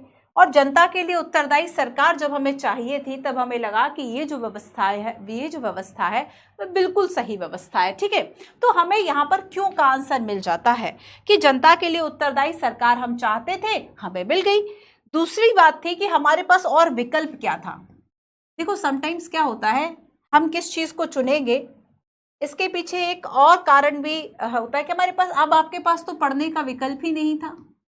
इकोनॉमी में आप पढ़ते हैं कि एक बच्चा जो डॉक्टर बनना चाहता था लेकिन उसके पास सीमित विकल्प थे। इसका मतलब शुरुआत से अगर वह पढ़ाई नहीं कर पाया और अगर आपने साइंस से अगर आपने 12th और बाकी सब नहीं किया है तब आप फिर कैसे डॉक्टर बन सकते हो। तो आपके शिक्षा के अभाव में आपके विकल्प सीमित हो गए। ठीक वैसे ही जैसे एक रोगी के पास पैसे ना हो, एक मरीज जो है वह उसके पास पैसे ना हो, तब वो डॉक्टर का विकल्प नहीं चुन सकता, है ना। तो यहाँ पर ये सारी चीजें क्या बताती है कि आपके पास विकल्प कौन सा था, विकल्प कौन सा नहीं था, आपने उसके अकॉर्डिंगली चुन लिया। अब ऐसे ही देखो कि हमारे पास विकल्प था क्या, विकल्प क्या था हमारे पास, विकल्प में जानते हो क्या था, अध्यक्षात्मक व्यवस्था, कि हम अध्यक्षात्मक व्यवस्था जो है इसको चुन सकते थे। लेकिन अध्यक्षात्मक व्यवस्था में राष्ट्रपति के पास कुछ ज्यादा ही शक्तियां नहीं है। अगर हम अध्यक्षात्मक व्यवस्था की बात करें तो यहां पर राष्ट्रपति जो है वह सारी शक्तियों का स्रोत हो जाता है, राष्ट्रपति शक्ति का स्रोत हो जाता है। अरे भाई, जब एक देश का राष्ट्रपति पूरे विश्व पे अपनी छाप छोड़ सकता है तो क्यों ना व्यक्ति पूजा का खतरा हो जाता। तो यहाँ पर व्यक्ति किसी पर्सन सेंट्रिक हो जाना, किसी देश का जो पॉलिटिकल सिस्टम है वो सही हमने नहीं माना, तो ऐसे में व्यक्ति पूजा का खतरा हो जाता कि हम बस उसी व्यक्ति, चूंकि वह हमारा सोर्स था शक्ति का। हमारे यहाँ शक्ति का सोर्स क्या है, यूपीएससी ने पूछा हुआ है, हम भारत के लोग, याद है ना संविधान का पहला सेंटेंस, हम भारत के लोग, भारत को एक। तो ये जो प्रस्तावना है हम भारत के लोग जहां से शुरू होता है वही एक तरह से संविधान में शक्ति का स्रोत है। अगर सरकार जो शक्तियां प्राप्त कर रही है, सरकार को अथॉरिटी एक डेमोक्रेसी में लोग दे रहे हैं, वो वोट कर रहे हैं कि जाओ और जाके शासन करो। तो यहां पर व्यक्ति पूजा का खतरा हो जाता। अब इसी सब कारणों से ये विकल्प हमें नहीं चुनना था।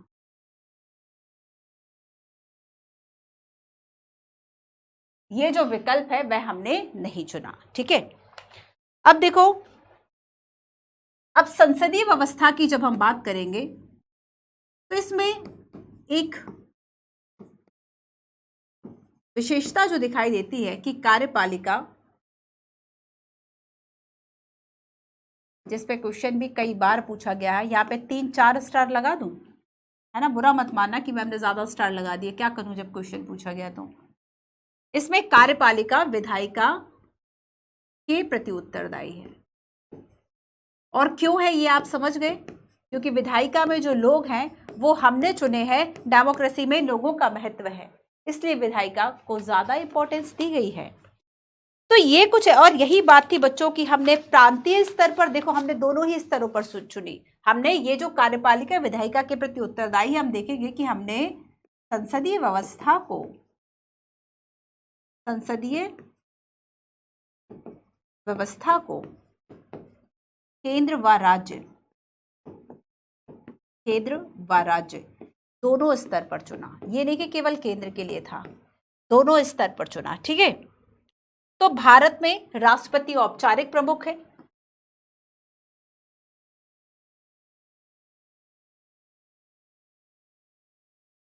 भारत में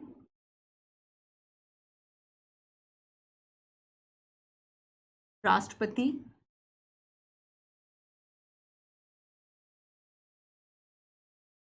औपचारिक प्रमुख हैं।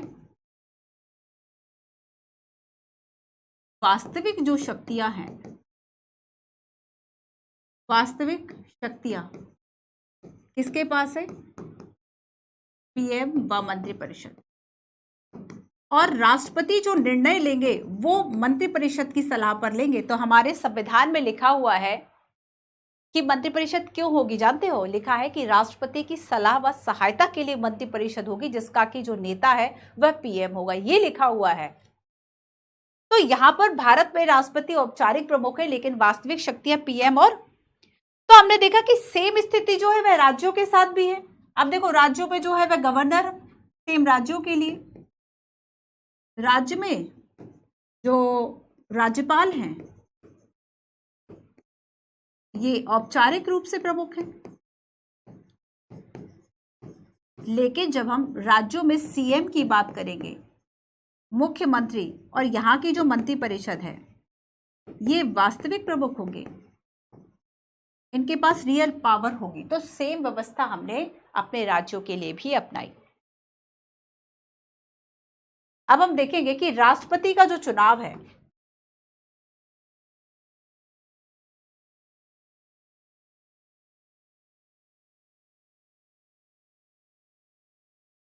प्रत्यक्ष होगा, अप्रत्यक्ष होगा। राष्ट्रपति का जो चुनाव है ये अप्रत्यक्ष होगा। अप्रत्यक्ष का मतलब है कि हम डायरेक्ट नहीं चुन रहे हैं, है ना। हमारे चुने गए जो विधायक हैं और बाकी सब लोग हैं वो राष्ट्रपति के चुनाव निर्वाचक मंडल जो है उसमें पार्ट लेंगे। तो जो निर्वाचित विधायक हैं, जो सांसद हैं, निर्वाचित मनोनीत सदस्य नहीं होंगे, ध्यान रखना। निर्वाचित विधायक, सांसद निर्वाचक मंडल का हिस्सा होंगे। ठीक है, ये भाग लेंगे। याद रखना, यूपीएससी ने पूछ लिया है कि कौन इसमें भाग लेगा, कौन नहीं लेंगे। तो यहाँ पर जो मनोनीत सदस्य है, ठीक है, वो इस पे पार्ट नहीं लेते हैं। केवल इस पे जो निर्वाचित लोग हैं, निर्वाचित सदस्य, वही इसमें पार्ट ले रहे हैं। अब विधि कौन सी अपनाई जाती है? तो विधि है समानुपातिक प्रतिनिधित्व। अच्छा, ये देखो, लास्ट हमने चुनाव और प्रतिनिधित्व की बात की थी, उस पर हमने जाना था कि दो तरह की पद्धतियों को हम अपना सकते थे। हमने FPTP, first past the post system को अपनाया, जिसपे सर्वाधिक मतों से जो विजेता होगा उसको घोषित किया जाएगा। डजेंट मैटर कि उसको कितने % वोट मिले। जैसे कि हमने एक लोकसभा चुनाव की बात की जिसमें कि कांग्रेस को मान लीजिए 50% वोट मिला, लेकिन टोटल नंबर ऑफ सीट का 80% उसके पास था। तो यहाँ पर सीट के वोटिंग परसेंटेज के अनुपात में नहीं मिला। लेकिन इजराइल में क्या था? समानुपातिक प्रतिनिधित्व जो पद्धति है, जो प्रोपोर्शनल रिप्रेजेंटेशन है, उसको अपनाया गया था। और उसमें जितने % आपको वोट मिलेगा उतने % आपको सीट मिलेगी। ये बात हमने पढ़ी थी। और हमने जाना था कि हमारे यहाँ 4 चुनाव जो है, केवल हमने 4 चुनाव के लिए समानुपातिक पद्धति को अपनाया था, क्योंकि ये एक टफ पद्धति थी। ठीक है, तो हमने 4, और वो भी सब अप्रत्यक्ष वाले चुनाव थे, उसके लिए हमने अपनाया था। क्लियर? तो हमने राष्ट्रपति के चुनाव के लिए उस पद्धति को अपनाया है, लिख लो। पिछला चैप्टर भूल नहीं जाना है। समानुपातिक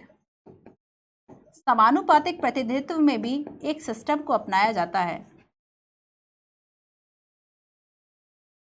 एकल हस्तांतरणीय सिंगल ट्रांसफरेबल वोट सिस्टम, मत पद्धति। इसमें क्या होता है कि मान लीजिए 4 उम्मीदवार खड़े हुए हैं राष्ट्रपति के लिए। ठीक है, मान लीजिए 4 उम्मीदवार हैं, ABCD। इसका मतलब क्या होगा? एकल हस्तांतरणीय मत पद्धति का, कि 4 जो हैं वह खड़े हुए हैं। अब आपने क्या किया, छोटा सा बता देती हूँ साइड पे, है ना। कभी कभी यहां से सीधे क्वेश्चन आ जाते हैं। एकल हस्तांतरणीय मत पद्धति का मतलब देखो, ठीक है। इसका मतलब क्या है बच्चों कि मान लीजिए 4 लोग जो है वह खड़े हुए हैं, ए, बी, सी और डी। अब आपने वोट दिया, ठीक है। अब आपने जानते हो वोट कैसे दिया, जैसे कि आपने सी कैंडिडेट जो है आपने इसको वोट किया। अब आप इसे वोट दोगे कैसे, 1 पहली वरीयता दोगे। लेकिन ऐसा नहीं कि केवल आपने ऐसे वोट देना है, इसके बाद आप देखोगे कि आपने दूसरी जो वरीयता है वह डी को दी, तीसरी जो वरीयता है कि इसको दी, चौथी जो वरीयता है वह ए को दी। अब सेम ऐसे ही जब बाकी वोटिंग होती है तो किसी ने बी को जो है वह पहली वरीयता दी, सी को 2, डी को 3, ए को 4। मान लीजिए कोई व्यक्ति ऐसा था जिसने ए को जो है वह पहले नंबर पे रखा, बी को दूसरे नंबर पे रखा, ठीक है, बी को दूसरे नंबर पे रखा, सी को तीसरे नंबर पे, डी को चौथे नंबर पे। तब इस तरीके से वोटों की गणना की जाती है। अगर वोट की गणना करने पर पहली बार मान लीजिए जितने वोट चाहिए थे, है ना, वो अगर मिल जाते हैं ए को, तब इससे विजेता घोषित कर दिया जाता है, ए को विजेता घोषित कर दिया जाता है। लेकिन अगर ऐसा पॉसिबल नहीं हो पाता है तब क्या किया जाता है, इनके जो वोट है वह बाकी सेकंड को हस्तांतरित कर दिए जाएंगे और फिर इसके वोट की गणना चलेगी। यह पद्धति तब तक चलेगी जब तक किसी एक को पर्टिकुलर पद्धति और सूत्र के अनुसार जो वोट है जीतने के लिए पर्याप्त मिल नहीं जाते। तो ये पद्धति थोड़ी सी टफ है, हमने क्यों नहीं अपनाई।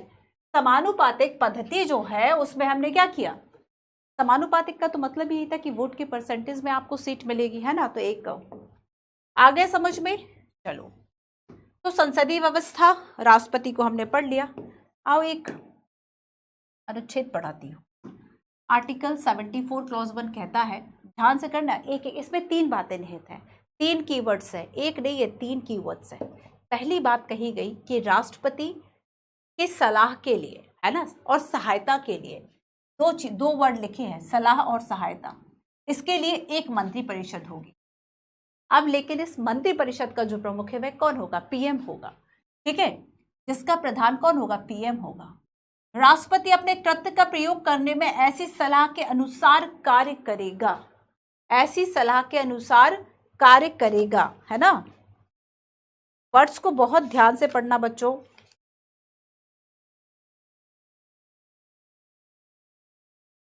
एक बात और सुनना, परंतु राष्ट्रपति मंत्रिपरिषद को ऐसी सलाह पर पुनर्विचार करने को कह सकता है। पहली बार में ऐसा नहीं था कि बाइंडिंग था कि बस राष्ट्रपति को कह दिया कि आप ऐसा कीजिए, वो वही करेंगे। तो वो पुनर्विचार के लिए कह सकते हैं कि जाओ फिर से सोचो। लेकिन राष्ट्रपति ऐसे पुनर्विचार के पश्चात दी गई सलाह के अनुसार ही कार्य करेगा। अच्छा ये बताओ, ही और भी में अंतर नहीं है, शब्दों का अंतर नहीं है कि तुम ही या फिर तुम भी, समझ रहे हो इसका मतलब। तुम भी का मतलब है कि और भी ऑप्शंस है, लेकिन तुम ही इसका मतलब क्या है, केवल एक ही ऑप्शन है। तो यहां पर शब्द का बड़ा महत्व है बच्चों। यहां पर देखो कि अगर हम ही वर्ड की बात कर रहे हैं, इस शब्द का मतलब हुआ कि आप बाध्य हैं। किस चीज के लिए बाध्य हैं, कि पहली बात में यह कहा गया, देखो इसको समझो ऐसे कि राष्ट्रपति किसकी सलाह पर काम करेंगे, मंत्रिपरिषद। और ये जो मंत्रिपरिषद है इसका प्रमुख पीएम होगा, ठीक है, पीएम होंगे, मात्राएं चेंज कर लेना। अब आपने देखा कि ये जो सलाह है ना पहली बार आई थी, तो राष्ट्रपति क्या कर रहे हैं, इस सलाह को वापस लौटा रहे हैं, कह रहे हैं कि फिर से सोच के लाओ, पुनर्विचार करो। लेकिन अब क्या हो गया, पुनर्विचार के बाद फिर से आ गई, ये दूसरी बार आ गई सलाह, सोच समझ के कहा मैंने ये फैसला सोच समझ कर ही किया है, तो अब राष्ट्रपति क्या है, इसे मानने के लिए बाध्य है। तो क्या पहली बार में मानने के लिए बाध्य थे, क्या पहली बार मानने के लिए बाध्य थे, पुनर्विचार के पहले जो सलाह दी गई उसे मानने के लिए बाध्य नहीं है।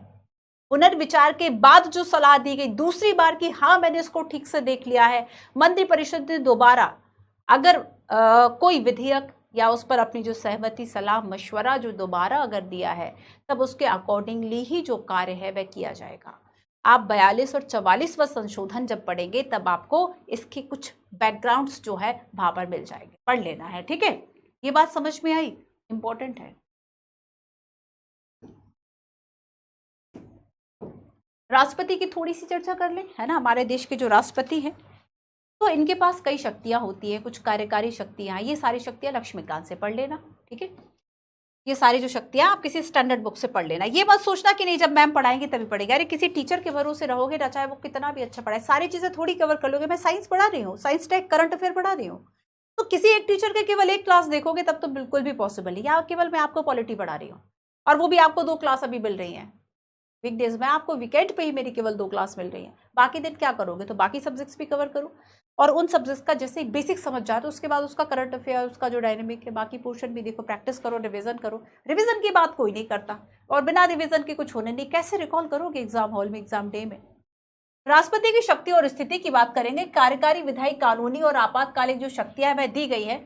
संसदीय व्यवस्था में यह कहा जाता है कि जो राष्ट्रपति हैं वो वास्तव में इन शक्तियों का प्रयोग मंत्रिपरिषद की सलाह पर ही कर सकता है। जब तक इन शब्दों को नहीं पढ़ोगे कि ही और भी, है ना, तो यहां पर उनकी सलाह पर ही जो है वह करेगा।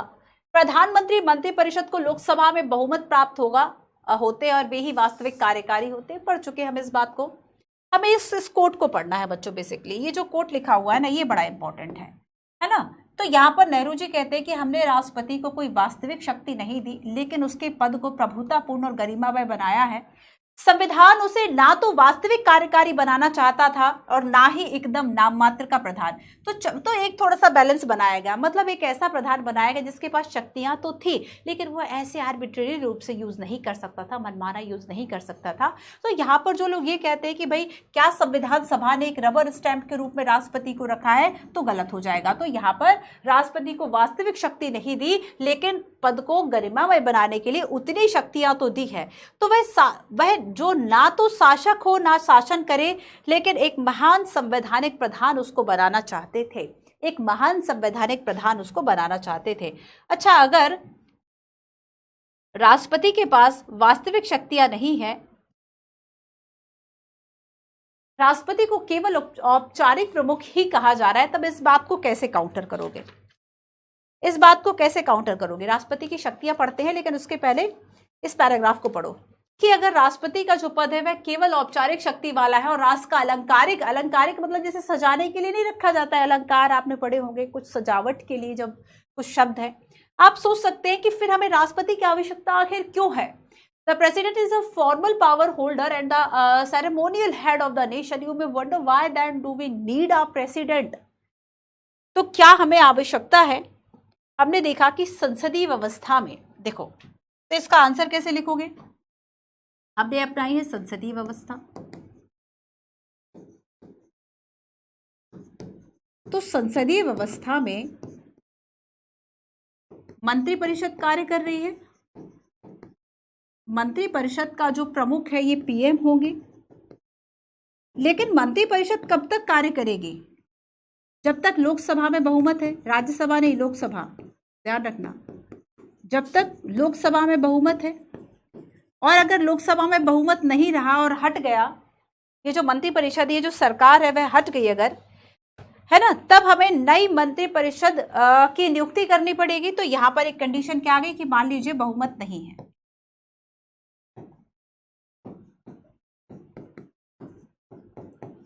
तब ऐसे में नई नियुक्ति करनी पड़ेगी। अगर नई नियुक्ति, नया चुनाव करना है, तो इस परिस्थिति में आपको नहीं लगता कि एक अस्थिर सा राजनीतिक व्यवस्था हो जाती, एक अस्थिर व्यवस्था उत्पन्न हो जाती? कोई तो ऐसा रहे जो अस्थिर जो है वह ना होने दे। तब यहाँ पर इस अस्थिरता से बचने के लिए हमें एक ऐसे राष्ट्र प्रमुख की जरूरत थी जिसका कि कार्यकाल स्थायी हो। ऐसे राष्ट्र प्रमुख की जरूरत, क्वेश्चन को लिखना 200 या 250 वर्डों में, 200 वर्ड्स में लिख लेना। चलो, ऐसे राष्ट्र प्रमुख की जरूरत थी जिसका कार्यकाल स्थायी हो। राजा का पद पता है कभी खाली नहीं रहता। आपने कई बार देखा होगा कि राष्ट्रपति नहीं होगा, ऐसा शायद ही कभी शून्य सा समय रहा होगा जब राष्ट्रपति के पद पर कोई व्यक्ति ना हो। अगर राष्ट्रपति पद पर जो व्यक्ति आसीन है, अगर मान लीजिए वह किसी भी कारण नहीं है, तब उपराष्ट्रपति का मेन काम इसीलिए उनको रखा जाता है कि जब राष्ट्रपति ना रहे तब वो एज अ राष्ट्रपति काम करेंगे। कई ऐसे आपने उपराष्ट्रपतियों का सुना होगा, है ना। जैसे कि हम देखेंगे कि फखरुद्दीन अली अहमद, है ना, जब इनकी मृत्यु हो गई थी तब बीडी जत्ती को कार्यवाहक राष्ट्रपति के रूप में रखा गया था, जो उपराष्ट्रपति थे उस समय, और वो तब तक कार्य करते रहे थे जब तक कि नया राष्ट्रपति नहीं चुना गया था। अब इसका भी पता है, एक ना हायरार्की, एक पूरा सिस्टम बना रखा है बच्चों। जैसे कि यूपीएससी ने क्वेश्चन पूछा था कि अगर मान लो राष्ट्रपति नहीं है तब उसकी जगह उपराष्ट्रपति होंगे, उपराष्ट्रपति नहीं होंगे तब उनकी जगह कौन होंगे, तब उनकी जगह क्या सर्वोच्च न्यायालय के मुख्य न्यायाधीश लेंगे या फिर लोकसभा स्पीकर लेंगे। सर्वोच्च न्यायालय के न्यायाधीश भी मान लो उस वक्त अवेलेबल नहीं है, तब कोई वरिष्ठ न्यायाधीश आ गया, वो भी नहीं है तो क्या लोकसभा स्पीकर आएंगे, लोकसभा स्पीकर भी नहीं तो ऐसी पूरी चेन एक बना रखी है, क्योंकि राजा का पद कभी खाली नहीं रहता, पद की गरिमा है, लोगों की गरिमा नहीं है, है ना, वो व्यक्ति उस पद पर आसीन है। जैसे कि हम आर्टिकल जब 14 को पढ़ते हैं तब यूपीएससी क्वेश्चन पूछता है कि आर्टिकल 14 के अंतर्गत सभी जो है वह सभी परिस्थितियों में समान होंगे। हम आप अगर कोई कांड कर दे ऐसा कि हमें जेल जाना पड़ जाए, गिरफ्तारी जो है वह होने लगे, तो ये सामान्य लोगों के लिए हो सकती है। हर तरह के दीवाने और आपराधिक मामले के अंतर्गत हमें गिरफ्तार किया जा सकता है, लेकिन अगर हम एक एक्सेप्शन, अपवाद इसका देखते हैं तो राष्ट्रपति और राज्यपाल, आर्टिकल 361 आप देखिएगा, कुछ एक्सेप्शनल इसमें बातें लिखी गई हैं कि अगर इस तरह का कुछ काम होता है, इस तरह की कुछ बातें होती है, तब उनके कार्यकाल के दौरान, जब तक उनका टर्म है, जब तक उनका ऑफिस है, तब तक उनको गिरफ्तार नहीं किया जा सकता है ना, अनटिल अनलेस कोई संवैधानिक त्रुटि उनसे ना हुई हो।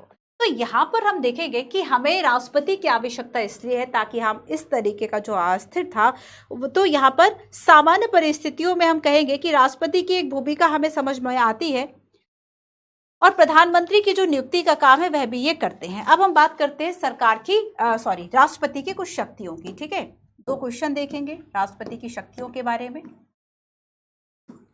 राष्ट्रपति के विशेष अधिकार, राष्ट्रपति के विशेष अधिकार, सबसे पहला तो देखो सूचना प्राप्त करने का अधिकार, चल क्या रहा है उसके बारे में जो सूचना प्राप्त करने का अधिकार है, पहला अधिकार कौन सा है? आप काफी आर्टिकल्स पढ़ेंगे आज सारे आर्टिकल्स आपको जो भी आपके संसद से जुड़े हुए हैं पूरे वो आपको याद करने हैं। ठीक है, होमवर्क रहा आपका, सूचना प्राप्त करने का अधिकार।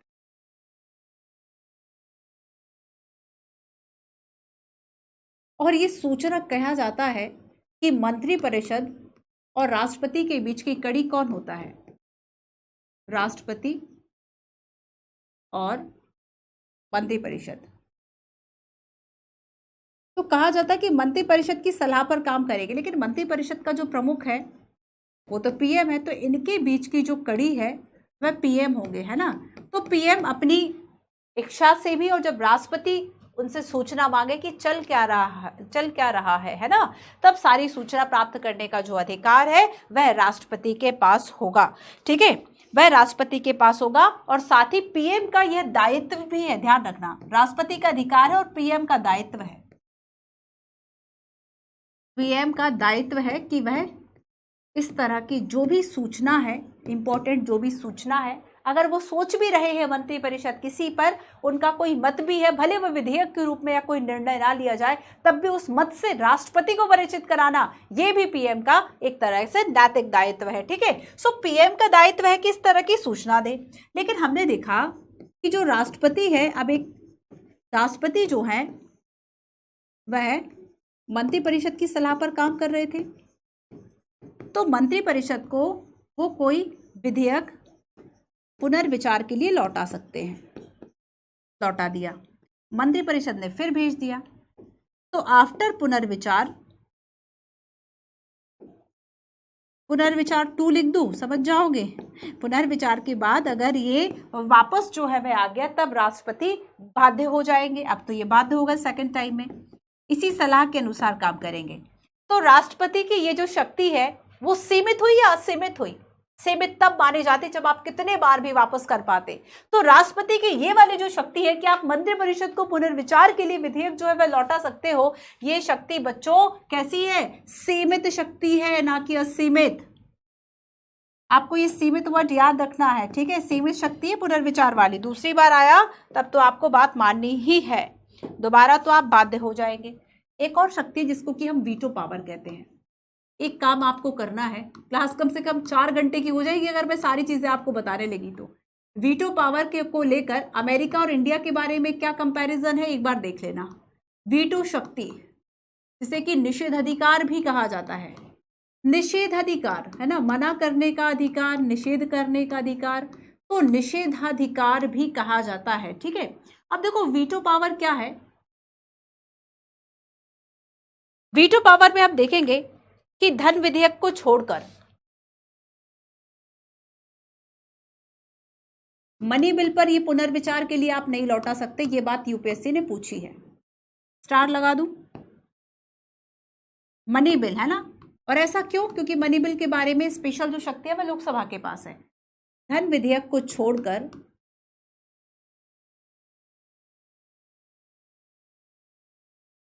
अन्य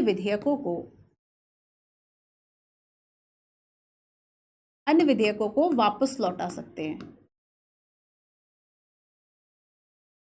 मतलब भाई पुनर्विचार वाला मामला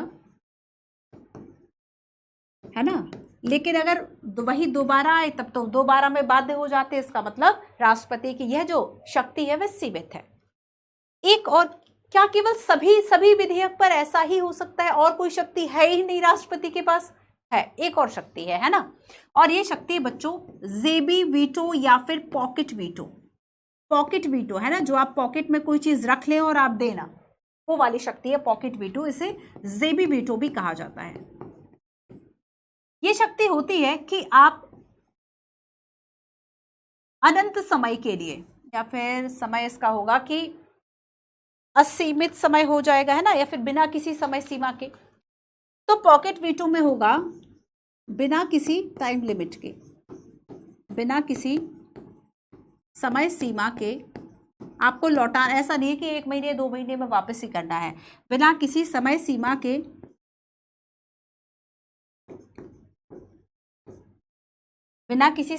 के किसी विधेयक को अपने पास सुरक्षित रख लेना, लंबित रखना, ठीक है। अब जानते हो, ऐसा एक एग्जाम्पल मैं आपको बताती हूं। ये पॉकेट वीटो है बच्चों, है ना। 1986 में क्या हुआ था? 1986 में भारतीय पोस्ट ऑफिस संशोधन विधेयक आया था। और इस वक्त अगर हम राष्ट्रपति की बात करें तो जो ज्ञानी जेल सिंह है ये हमारे प्रेसिडेंट हुआ करते थे। लेकिन इस विधेयक के बारे में लोगों की आम राय और कई चीजें ये थी उस वक्त कि ये जो भारतीय पोस्ट ऑफिस संशोधन विधेयक है ये प्रेस की स्वतंत्रता पर प्रतिबंध लगाता है। अब इस बात को लेकर कि देखो, आपको पता है कि कोई भी कानून कब बनता है? कानून बनने के लिए जरूरी है कि पहले जो बिल, जो प्रपोजल है ये लाया जा रहा है, किसी में भी लाया जा सकता है, लोकसभा, राज्यसभा।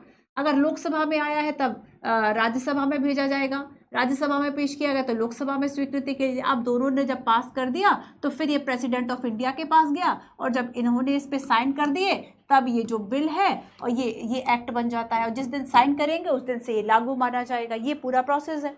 अब हम देखते हैं कि अगर ये जो विधेयक है ये कानून बन जाता तो इससे प्रेस की स्वतंत्रता बाधित हो सकती थी। तो ज्ञानी जेल सिंह ने कोई निर्णय नहीं लिया, मतलब पॉकेट वीटो का यूज किया। और इसके बाद फिर क्या हुआ? उनका कार्यकाल समाप्त हो गया। अगले राष्ट्रपति आए वेंकटरमन, उन्होंने पुनर्विचार के लिए लौटा दिया। अब लेकिन देखो आगे क्या हुआ कि फिर सरकार ही बदल गई जिसने विधेयक पेश किया था, और 1989 में नई सरकार चुनकर आ गई, गठबंधन की सरकार आ गई, और फिर उसने दोबारा इसे संसद में पेश ही नहीं किया। तो ऐसे में एक ऐसा जो विधेयक, संशोधन विधेयक था जो कि प्रेस की स्वतंत्रता पर प्रतिबंध लगाता था, इसका परिणाम क्या हुआ कि ये कानून ही नहीं बन पाया, ये एक्ट में नहीं तब्दील हो पाया। तो ये था पॉकेट वीटो का पावर, ये था पॉकेट वीटो का पावर। एक और विशेषाधिकार है बच्चों, और ये जो विशेषाधिकार है ना ये राजनीतिक परिस्थितियों के कारण पैदा हुआ। राजनीतिक परिस्थितियों,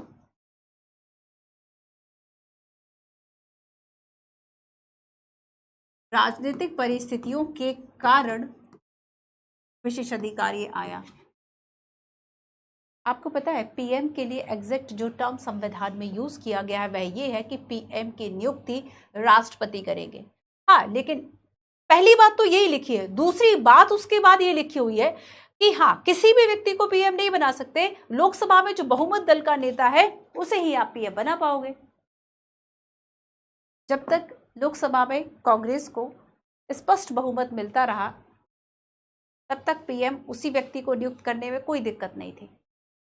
लेकिन जैसे ही आप देखेंगे कि 80 के बाद के दशक से किस तरह से गठबंधन अलायंस वाली जो चीज़ें हैं वह शुरू होने लगी थी 89-90 के बाद से, और उस समय में क्या हुआ, गठबंधन की सरकार बनी। अब जब गठबंधन की सरकार बनी तो समटाइम्स ऐसा हो गया किसी भी दल को स्पष्ट बहुमत ही नहीं मिल पाया, तब ऐसे में एक विशेषाधिकार जो है यह राष्ट्रपति के पास आ जाता है। लेकिन ये पॉलिटिकल सर्कमस्टांसेस का एक तरीके से रिजल्ट है। तो राजनीतिक परिस्थितियों के कारण क्या होता है, राजनीतिक परिस्थितियों के कारण ये विशेषाधिकार पैदा हो गया, और ये है पीएम की नियुक्ति का। तो कौन पीएम होगा, इनकी नियुक्ति है ना, ये निर्णय करने का अधिकार राष्ट्रपति का होगा। ठीक है, तो देखो ये राजनीतिक परिस्थिति मतलब एक ऐसी परिस्थिति बन गई, किसी दल को बहुमत नहीं मिला। परिस्थिति क्या बनी थी, किसी दल को बहुमत नहीं मिला, तब ऐसे में राष्ट्रपति का यह निर्णय होगा, राष्ट्रपति का निर्णय होगा कि जो पीएम है वह कौन होंगे। तो ये कैसे मिला बच्चों, ये राजनीतिक परिस्थितियों के कारण मिल गया। आगे समझ में, तो यहाँ पर राष्ट्रपति के ये जो डिस्क्रिशनरी जो पावर्स थे ऑफ प्रेसिडेंट 1977 के बाद ही बेसिकली इस तरह की जो दलगत राजनीति है ना, वो बढ़ चुकी थी। दल का इकट्ठा होना, टूटना, सरकार उस वक्त तो कुछ दिन ऐसी सरकार बनी थी कि कई पीएम केवल 13 दिन में ही चले गए। किसी के पास तो बहुत ज्यादा अस्थिर इस तरह की राजनीतिक परिस्थितियां बनना ठीक नहीं होता किसी भी देश के लिए। ठीक है, तो यहाँ पर इस तरीके से हम देखेंगे कि कैसे, जैसे कि राष्ट्रपति थे उस वक्त नारायण है ना, उन्होंने एक लंबी प्रक्रिया अपनाई थी, और फिर बाद में गठबंधन के नेता उस वक्त फिर अटल बिहारी वाजपेयी जी थे, उन्होंने अपने दावे का समर्थन दिया, दस्तावेज प्रस्तुत किया, और फिर बाद में राष्ट्रपति ने वाजपेयी जी को पद ग्रहण करने का जो और विश्वास मत, फिर ये कहा जाता है कि आप विश्वास मत जो है वह प्रस्तुत कीजिए। ठीक है, क्लियर है इतना? चलिए अब हम चलते, थोड़ी सी बात उपराष्ट्रपति की कर ले।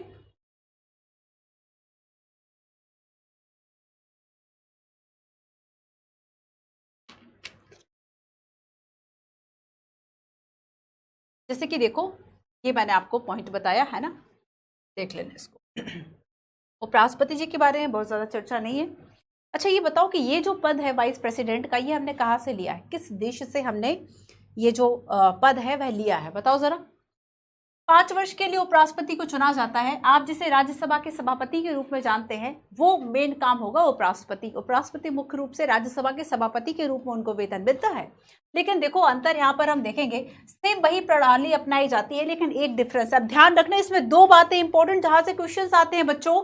एक तो इसमें यह हो गया कि निर्वाचक मंडल में ऐसा क्या अंतर आ जाता है, राष्ट्रपति और राज्यपाल के निर्वाचक जो मंडल है ना, यहाँ पर जो इलेक्टोरल कॉलेज बनता है उसमें क्या अंतर आ जाता है। इसमें एक मुख्य अंतर यह होगा कि जब उपराष्ट्रपति का चुनाव होगा तब राज्य विधानसभा के सदस्य इसमें नहीं होंगे, राज्य विधानसभाओं के जो सदस्य हैं इसमें नहीं होंगे, और उपराष्ट्रपति को हटाने की जो प्रक्रिया है वह राज्य, अगर देखो राज्यसभा के सभापति के रूप में काम कर रहे हैं तो राज्यसभा इस आशय से एक बहुमत का जो प्रस्ताव है वह बहुमत से पारित कर दे, है ना, बहुमत से पारित कर दे कि इन्हें हटाया जाना चाहिए, तो उस प्रस्ताव पर लेकिन लोकसभा की सहमति अनिवार्य होगी। इस बात को ध्यान रखना कि लोकसभा की जो सहमति है वो लेनी पड़ती है। ऐसा नहीं कि राज्यसभा इस आशय से प्रस्ताव ले आया और बस उनको हटा दिया, लोकसभा की भी सहमति आपको लेनी पड़ेगी। ठीक है, तो उपराष्ट्रपति राज्यसभा का पदेन अध्यक्ष होगा, और राष्ट्रपति की मृत्यु, त्यागपत्र या फिर महाभियोग के द्वारा हटाए जाने पर, राष्ट्रपति को भी हटाया जा सकता है महाभियोग के आधार पर, है ना।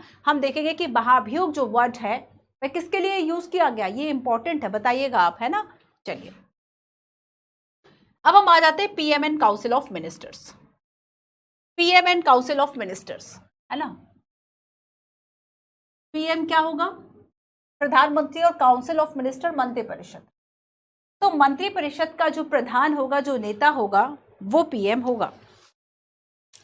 कुछ इंपॉर्टेंट पॉइंट्स मैं आपको इसमें बताती हूं, ठीक है। देखो, हम यहां पर बच्चों देखेंगे कि जो मंत्रिपरिषद है, अच्छा पहले एक दो क्वेश्चंस देख लो, हमारे कुछ क्वेश्चंस छूट गए हैं आई थिंक।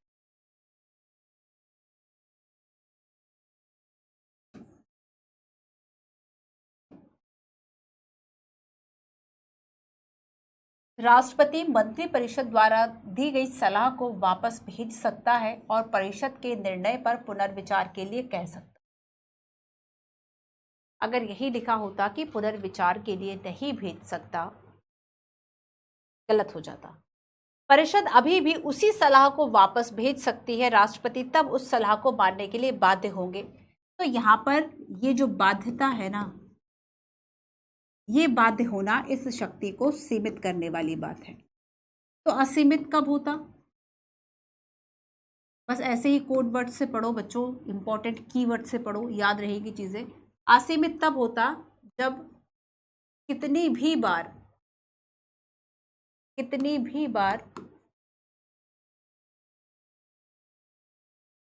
पुनर्विचार हेतु लौटा सकते, कितनी भी बार पुनर्विचार हेतु लौटा सकते, है ना, तब जाके इसे क्या कहेंगे हम? असीमित कहेंगे। तो हमारे यहाँ असीमित नहीं है, सीमित है, ठीक है। तो करेक्ट इसमें आपको बताना है, करेक्ट फिलहाल ये दोनों हैं।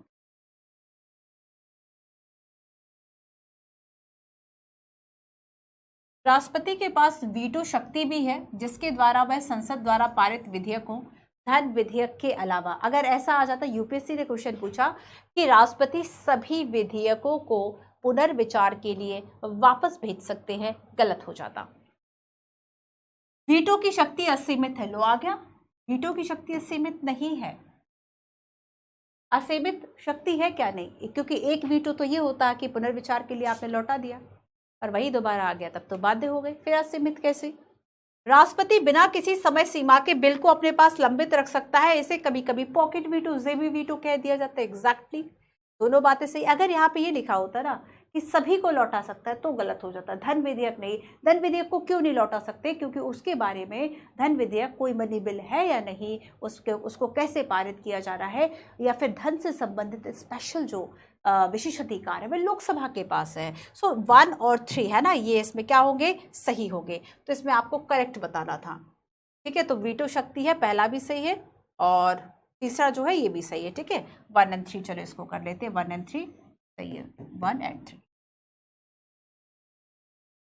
एक क्वेश्चन और देखो, consider the following statement regarding PM and council of ministers.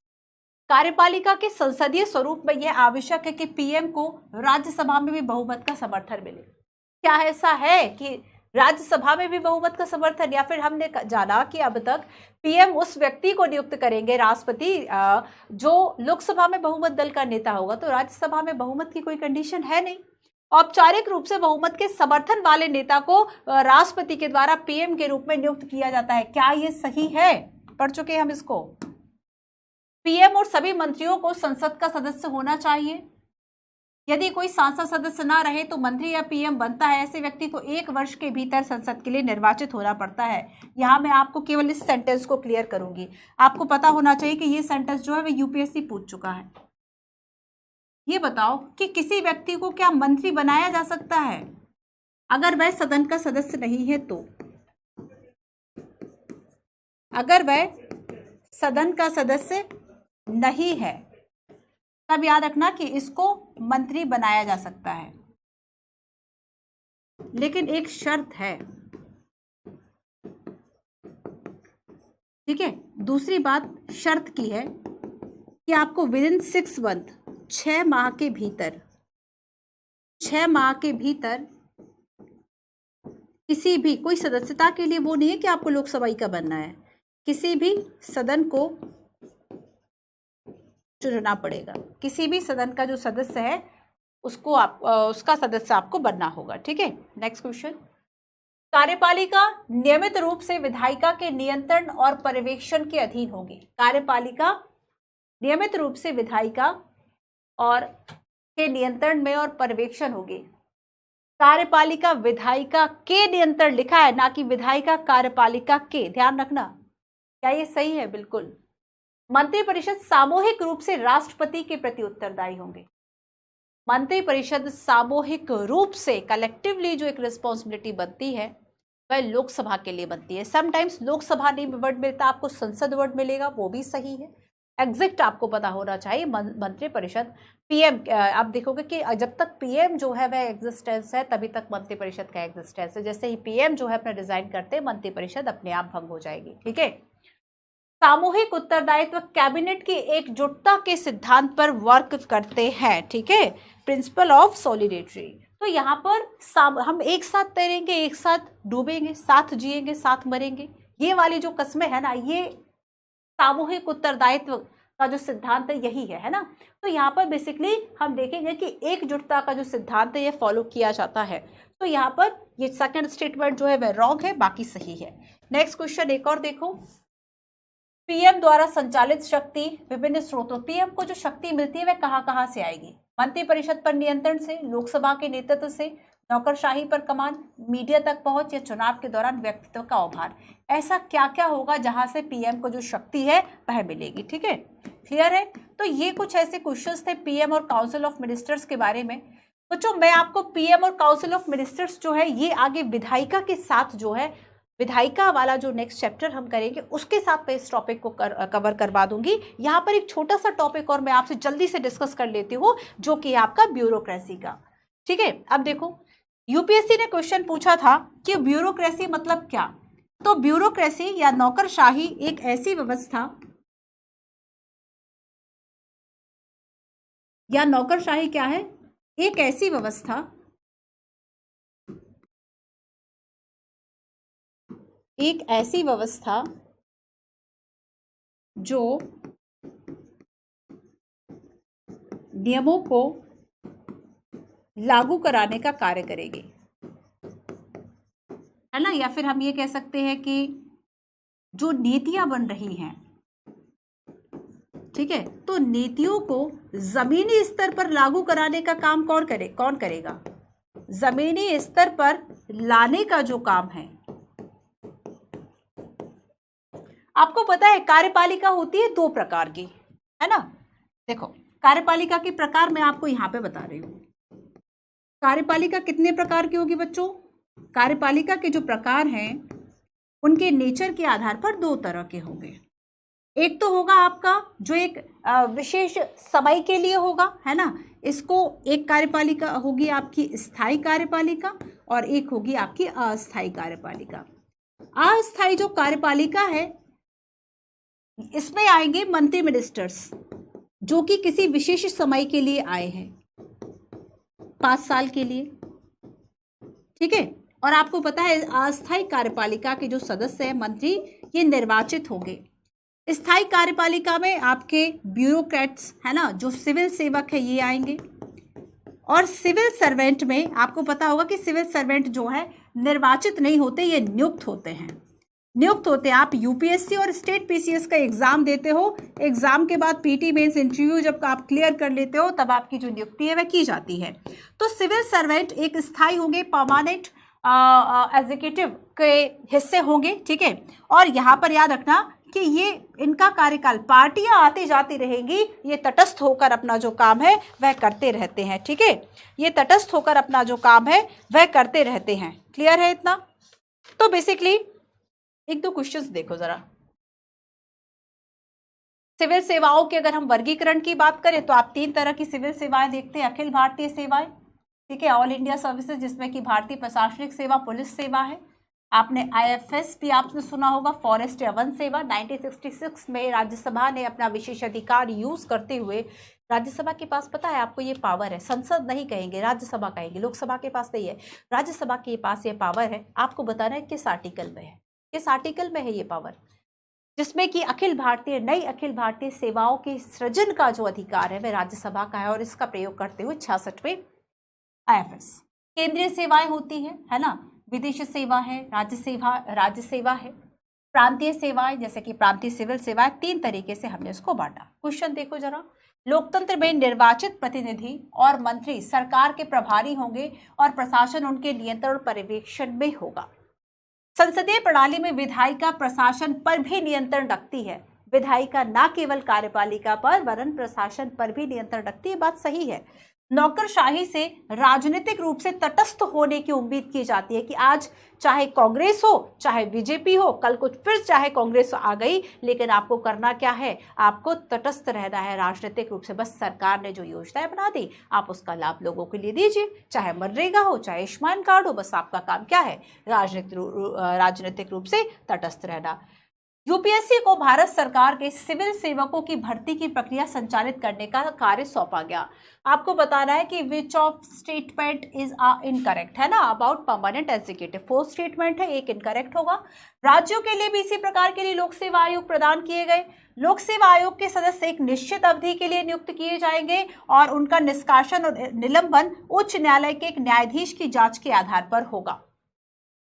क्या निष्कासन और निलंबन की जब हम इनकी बात करेंगे, उच्च न्यायालय से काम चल जाएगा? तो याद रखना बच्चों, उच्च न्यायालय से काम नहीं चलेगा क्योंकि यहाँ पर सुप्रीम कोर्ट का सीधा इन्वॉल्वमेंट रहता है। आपको पता है कि एक बार आप अगर IAS IPS बन गए तो आपको हटाना समटाइम्स बहुत मुश्किल हो जाता है। उसके पीछे कारण है कुछ ऐसे आर्टिकल्स जिसमें अनावश्यक रूप से सिविल सेवकों को एक सुरक्षा दी गई है कि अगर आपको जिस व्यक्ति ने नियुक्त किया है उससे नीचे का पदाधिकारी आपको हटा नहीं सकता। आपको जो नियुक्त किया है वह राष्ट्रपति ने किया है। अब कोई उससे नीचे का पदाधिकारी, उससे ऊपर का पदाधिकारी कौन है? संवैधानिक प्रमुख वही है। तब ऐसे में एक अनावश्यक जो सुरक्षा है वह दे दी जाती है। ठीक है, इसका समटाइम्स विरोध भी किया जाता है। हटाने की प्रक्रिया आप, ठीक है, आप वैसा निलंबन कर सकते हैं, बाकी सारी हटा नहीं सकते आप पदों से। तो यहाँ पर जो निलंबन है उच्च न्यायालय के एक न्यायाधीश की जांच के आधार पर नहीं होगा, उच्चतम न्यायालय इसमें इन्वॉल्वमेंट होगा। ठीक है, क्लियर है? जल्दी से क्वेश्चन और देख लो। PM और काउंसिल ऑफ मिनिस्टर्स, चूंकि पाठ पढ़ा है, समय थोड़ा सा कम है इसलिए हम Which of the statement of given above is incorrect about permanent executive? IAS IPS अधिकारी विशेष राज्य में नियुक्त किए जाएंगे, वह राज्य सरकार की देखरेख में काम करेंगे। अगर मान लो MP, UP, बिहार इन सभी जगह है, तमिलनाडु है या फिर असम है, तो क्या वहां पे राज्य सरकार की देखरेख के अंतर्गत काम करेंगे? IAS IPS अधिकारी केंद्र सरकार द्वारा नियुक्त किए जाएंगे और केंद्र सरकार की सेवा में वापस लिए जा सकते हैं। आप देखेंगे डेपुटेशन पर कई लोग वापस आ जाते हैं, 4-5 साल के लिए, फिर दिल्ली आ गए। राज्य और केंद्र सरकार उनके खिलाफ अनुशासनात्मक कार्रवाई कर सकती है। क्या ऐसा है? इनके खिलाफ अगर हम अनुशासनात्मक कार्रवाई की बात करें